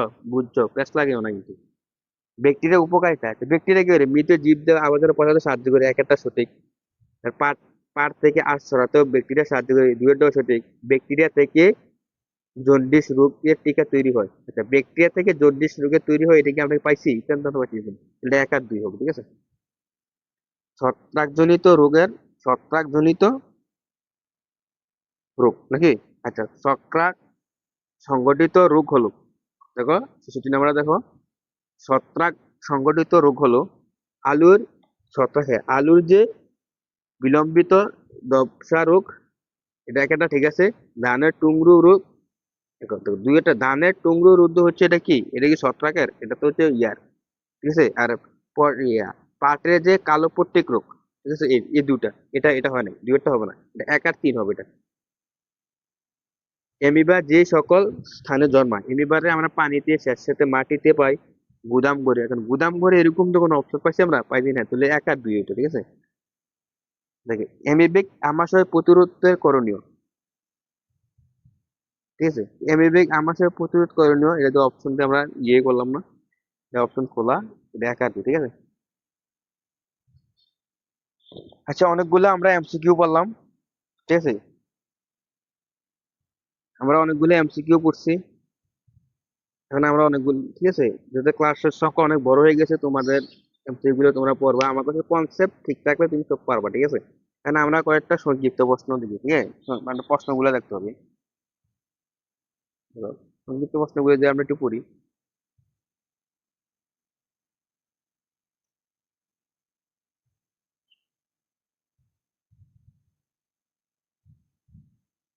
ঠিক আছে, 1 নাম্বার যে সংক্ষিপ্ত প্রশ্ন সেটা হচ্ছে শৈবাল কি, ঠিক আছে? ইম্পর্টেন্ট একটা প্রশ্ন, জ্ঞানমূলক প্রশ্ন, যে শৈবাল কি। শৈবাল হচ্ছে, দেখো আমরা যে সংজ্ঞাটা পড়ে আসছিলাম বইয়ে, যে সমাঙ্গ বর্গের প্রধানত ক্লোরোফিল যুক্ত এককোষী বা বহুকোষী সবুজ উদ্ভিদের হচ্ছে শৈবাল। ঠিক আছে, শৈবালটা কি হবে? শৈবালটা হচ্ছে ক্লোরোফিল যুক্ত হবে, এককোষী বা বহুকোষী হতে পারে। শৈবাল এককোষী বা বহুকোষী হতে পারে এবং সবুজ। কি সবুজই? কি বুঝি? সবুজই। তাহলে সমাঙ্গ বর্গের প্রধানত ক্লোরোফিল যুক্ত এককোষী বা বহুকোষী সবুজ উদ্ভিদের হচ্ছে কি শৈবাল। ঠিক আছে, এখন 2 নম্বর যেটা আসছে সেটা হচ্ছে অণুজীব। অণুজীব অণুজীব কারা? তো যেসব উদ্ভিদ ক্ষুদ্র, ঠিক আছে, যেসব জীব ক্ষুদ্র, অর্থাৎ যাদেরকে আমরা খালি চোখে দেখা যায় না, যাদেরকে খালি চোখে দেখা যায় না, অণুবীক্ষণ যন্ত্র সাহায্যে দেখতে হয়, সেগুলোই তো হচ্ছে কি অণুজীব। এটা সহজ একটা প্রশ্ন। এবার ক্ষণপথ কি? আমি কিন্তু ক্ষণপথ কি এটা কিন্তু আমি পাঠ্য বইয়ে দাগাই দিয়েছিলাম। ঠিক আছে, ক্ষণপথ কি? আমরা বলছি যে এমিবার দেহ থেকে, কি এমিবার দেহ থেকে আঙ্গুলের মতো তৈরি যে অভিক্ষেপ তাকে ক্ষণপথ বলে। ঠিক আছে, যে এমিবার মধ্যে আঙ্গুলের মাধ্যমে যেই অভিক্ষেপ গুলো পাওয়া যায়, যেগুলো দিয়ে চলাচল হাঁটাচলা করতে পারে, যে এমিবা, এই আঙ্গুলের মতন যে অভিক্ষেপটাকে বলা হয় ক্ষণপথ বলা হয়। ছোঁয়াচে রোগ কাকে বলে? 4 নম্বর হচ্ছে ছোঁয়াচে রোগ কাকে বলে? ছোঁয়াচে রোগ যে রোগের সংস্পর্শে এলে প্রাণী উদ্ভিদের রোগে কি আক্রান্ত হয়, সেই রোগকে ছোঁয়াচে রোগ বলে। ঠিক আছে, এটা কোনো ই না। ইস্ট কি? ইস্ট। সিস্ট কি? সিস্ট নাকি? ধরি 5 নম্বরে হবে সিস্ট। সিস্ট কি? যে 25টা রাজ্যের অন্তর্ভুক্ত যে এককোষী অণুজীব, কি অ্যান্টামিবা নাকি? কখনো কখনো এরা প্রতিকূল পরিবেশে গোলাকার শক্ত আবরণ দিয়ে নিজেকে কি নিজের দেহকে কি করে ঢেকে ফেলে, সেই অবস্থাকে সৃষ্টি বলে। তুমি যেটা পাঠ্য বইয়ে দাগা দিচ্ছি, ঠিক আছে। ব্যাকটেরিয়া কি? ব্যাকটেরিয়া হলো এরা আদি নিউক্লিয়াস যুক্ত অসবুজ এককোষী আণুবীক্ষণিক জীব। ঠিক আছে, এগুলো পাঠ্য বইয়ে আছে, পাঠ্য বইয়ে আমার দাগানো আছে। ঠিক আছে, এরপর দেখো আরো পাঠ্য দেখা কি আছে না। স্পোরুলেশন কি? আমি বলছিলাম এই যে স্পোরুলেশন হচ্ছে যে যে পদ্ধতিতে এককোষীয়, দেখো, যে পদ্ধতিতে একটি কোষের প্রোটোপ্লাজম বহু খণ্ডে বিভক্ত হয়, বিভক্ত হয়ে ক্ষুদ্র ক্ষুদ্র কি অণুজীব বা স্পোর গঠন করে, তাকে স্পোরুলেশন বলে। এই সংজ্ঞাটা খুব গুরুত্বপূর্ণ। ঠিক আছে, যে স্প্রো স্প্রো স্পোরেশন কাকে বলে? ঠিক আছে, যে পদ্ধতিতে একটি কোষের প্রোটোপ্লাজম বহু খণ্ডে বিভক্ত হয়ে ক্ষুদ্র ক্ষুদ্র অণুজীব বা স্পোর গঠন করে, তাকে স্পোরুলেশন বলে। ছত্রাক কি? ছত্রাক হলো সমাঙ্গদীয় ক্লোরোফিল বিহীন অসবুজ উদ্ভিদ। আর শৈবাল হচ্ছে কি সবুজ উদ্ভিদ, আর ছত্রাক হচ্ছে অসবুজ উদ্ভিদ। শৈবাল হচ্ছে ক্লোরোফিল যুক্ত, আর ছত্রাক হচ্ছে কি নিজেকে নিজে তৈরি করতে পারে, এটা হচ্ছে ক্লোরোফিল বিহীন। ঠিক আছে, স্পাইরোগাইরা কি? স্পাইরোগাইরা হলো এক ধরনের শৈবাল। ঠিক আছে, স্পাইরোগাইরা হলো এক ধরনের শৈবাল। এদেরকে বেশিরভাগ কোথায় পাওয়া যায়? জলাশয়ে পাওয়া যায়। স্পাইরোগাইরা নাম হচ্ছে শৈবালটা। পাঠ্য বই আমি দাগাই দিচ্ছি পারে, হ্যাঁ। অকোষী জীব কাকে বলে? অকোষী জীব কারা? অকোষী জীব মানে বাইরে আছে। আমি বলছিলাম যে যেসব অণুজীব অতি ক্ষুদ্র, সাধারণত আলোক অণুবীক্ষণ যন্ত্রের সাহায্যে দেখা যায় না, এদেরকে দেখতে হলে ইলেকট্রন অণুবীক্ষণ যন্ত্রের প্রয়োজন হয়, তাকে অকোষী বলা হয়। যেমন কি ভাইরাস। ভাইরাস কিন্তু আমরা বলছি যে সাধারণ আলোক বীক্ষণ যন্ত্র দিয়ে দেখা যায় না, আলোক অণুবীক্ষণ যন্ত্র দিয়ে দেখা যায় না, একে দেখার জন্য ইলেকট্রন অণুবীক্ষণ যন্ত্র কি প্রয়োজনীয় ছিল। ঠিক আছে, আদিকোষী জীব কাকে বলে? যেসব কোষ কেন্দ্রিকাকৃতায় সুগঠিত নয়, তাকে আদিকোষী বলা হয়। আমরা পড়ছিলাম পাঠ্য বইয়ে। প্রকৃতি কোষী কারা? যাদের কোষ কেন্দ্রিকা সুগঠিত, তাকে প্রকৃতি কোষী জীব বলা হয়। একদম সহজ, আমি আগে পড়েছি। ব্যাকটেরিয়া কে আবিষ্কার করেছেন? ব্যাকটেরিয়া হচ্ছে বিজ্ঞানী বললাম না, কি বিজ্ঞানী অ্যান্টনি অ্যান্টন। ঠিক আছে, দেখছি বিজ্ঞানী অ্যান্টনি ফন লিওন হোক সর্বপ্রথম করেছেন, তিনি এই ব্যাকটেরিয়া আবিষ্কার করতেন বা দেখতে পাচ্ছেন। ঠিক আছে, কক্কাস ব্যাকটেরিয়া কি? যে ব্যাকটেরিয়ার আকার কি আকার? গোলাকার, গোলাকৃতি। ঠিক আছে, যে ব্যাকটেরিয়ার কোষের আকৃতি কি হয়? গোলাকার হয়, তাকে কি কক্কাস ব্যাকটেরিয়া বলে। ঠিক আছে, অ্যান্টামিবা কি? অ্যান্টামিবা হলো কি?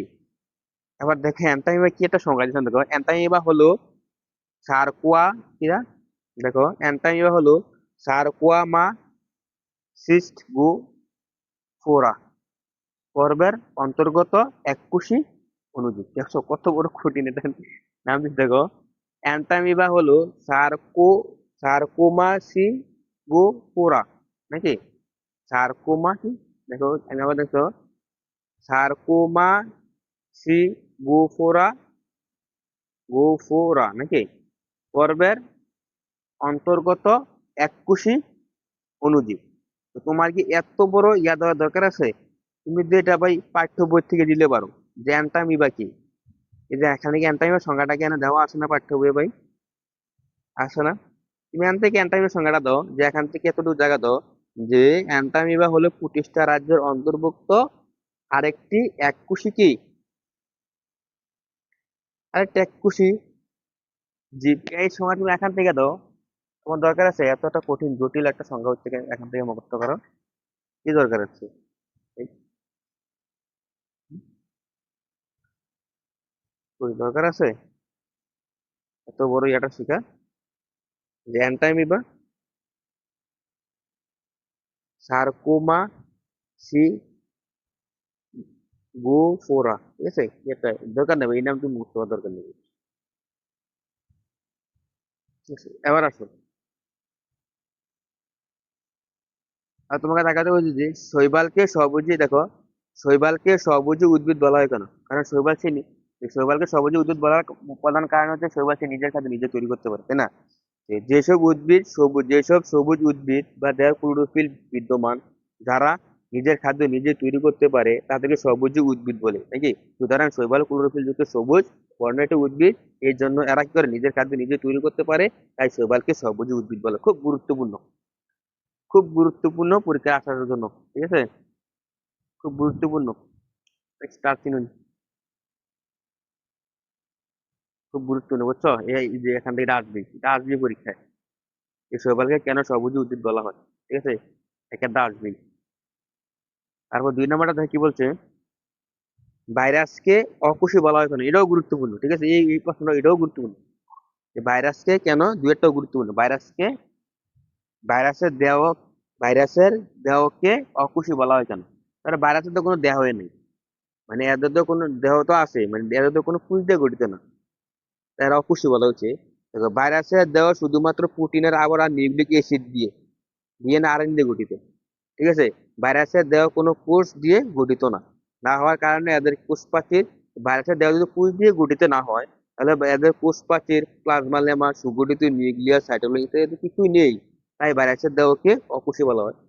কারণ আমরা জানি যে কোষ প্রাচীর, নিউক্লিয়াস, সাইটোপ্লাজম, প্লাজমা লেমা এগুলো তো কোষে থাকে। তো ভাইরাসের দেহ না অকোষী, কোষ নাই, তার মানে ভাইরাসের দেহে এগুলো থাকবে না, ঠিক আছে? ভাইরাস কি দিয়ে গঠিত? শুধুমাত্র প্রোটিনের আবরণ আর কি নিউক্লিক অ্যাসিড দিয়ে তৈরি ভাইরাস, ঠিক আছে? এটাও খুব গুরুত্বপূর্ণ একটা প্রশ্ন। স্পুলেশন পদ্ধতি বলতে কি বোঝো? স্পুলেশন পদ্ধতি বলতে কি বোঝো? হ্যাঁ, এটা তোমার আমি এটা আগে পড়াই দিলাম যে স্পুলেশন কি। স্পুলেশন পদ্ধতি হচ্ছে যে অণুজীব বা স্পোর সৃষ্টির প্রক্রিয়া স্পুলেশন বলে। অণুজীব সৃষ্টির প্রক্রিয়াকে কি বলা হয়? অণুজীব, যে একটা জীব থেকে আরেকটা জীব সৃষ্টি হয় কিভাবে, সেই প্রক্রিয়াটাকে কি বলা হয়? স্পুলেশন বলা হয়। স্পুলেশন পদ্ধতিতে একটি কোষের প্রোটোপ্লাজম বহু খণ্ডে বিভক্ত হয়ে ক্ষুদ্র ক্ষুদ্র যেই অণুজীব বা স্পোর সৃষ্টি করে, আর এই পদ্ধতিটাকে অ্যান্টামিবা বংশবৃদ্ধি করে। তাহলে অ্যান্টামিবা কিভাবে বংশবৃদ্ধি করে? স্পুলেশন পদ্ধতিতে কি করে বংশবৃদ্ধি করে, ঠিক আছে? এটা হচ্ছে 3 অপশনটা। 4 নম্বরে, 5 নম্বর আরো আছে দেখো, ব্যাকটেরিয়া ও ব্যাকটেরিয়াকে প্রোক্যারিওটা বা আদিকোষী বলা হয় কেন? এখান থেকে এই প্রশ্নটা খুব গুরুত্বপূর্ণ। ব্যাকটেরিয়াকে প্রোক্যারিওটা, কারণ ব্যাকটেরিয়া তো হচ্ছে কি আদিকোষী। কারণ ব্যাকটেরিয়া দেখো, ব্যাকটেরিয়া এক ধরনের অণুজীব, এদের দেহ সুকেন্দ্রিক, এদের দেহটা কি সুগঠিত নয়, তাই এদের সুকেন্দ্রিক না থাকার কারণে এদের ব্যাকটেরিয়াকে আদিকোষী ব্যাকটেরিয়া বলা হয়। কারণ এদের দেহ, এদের যেই দেখো এদের কোষ কেন্দ্রিকা সুগঠিত নয়, আমরা জানি যাদের কোষ কেন্দ্রিকা সুগঠিত নয় তারা হচ্ছে আদিকোষী। তাই সুকেন্দ্রিক, তাই কেন্দ্রিকা সুগঠিত না থাকার কারণে ব্যাকটেরিয়াকে আমরা আদিকোষী বলা হয়। এটা কিন্তু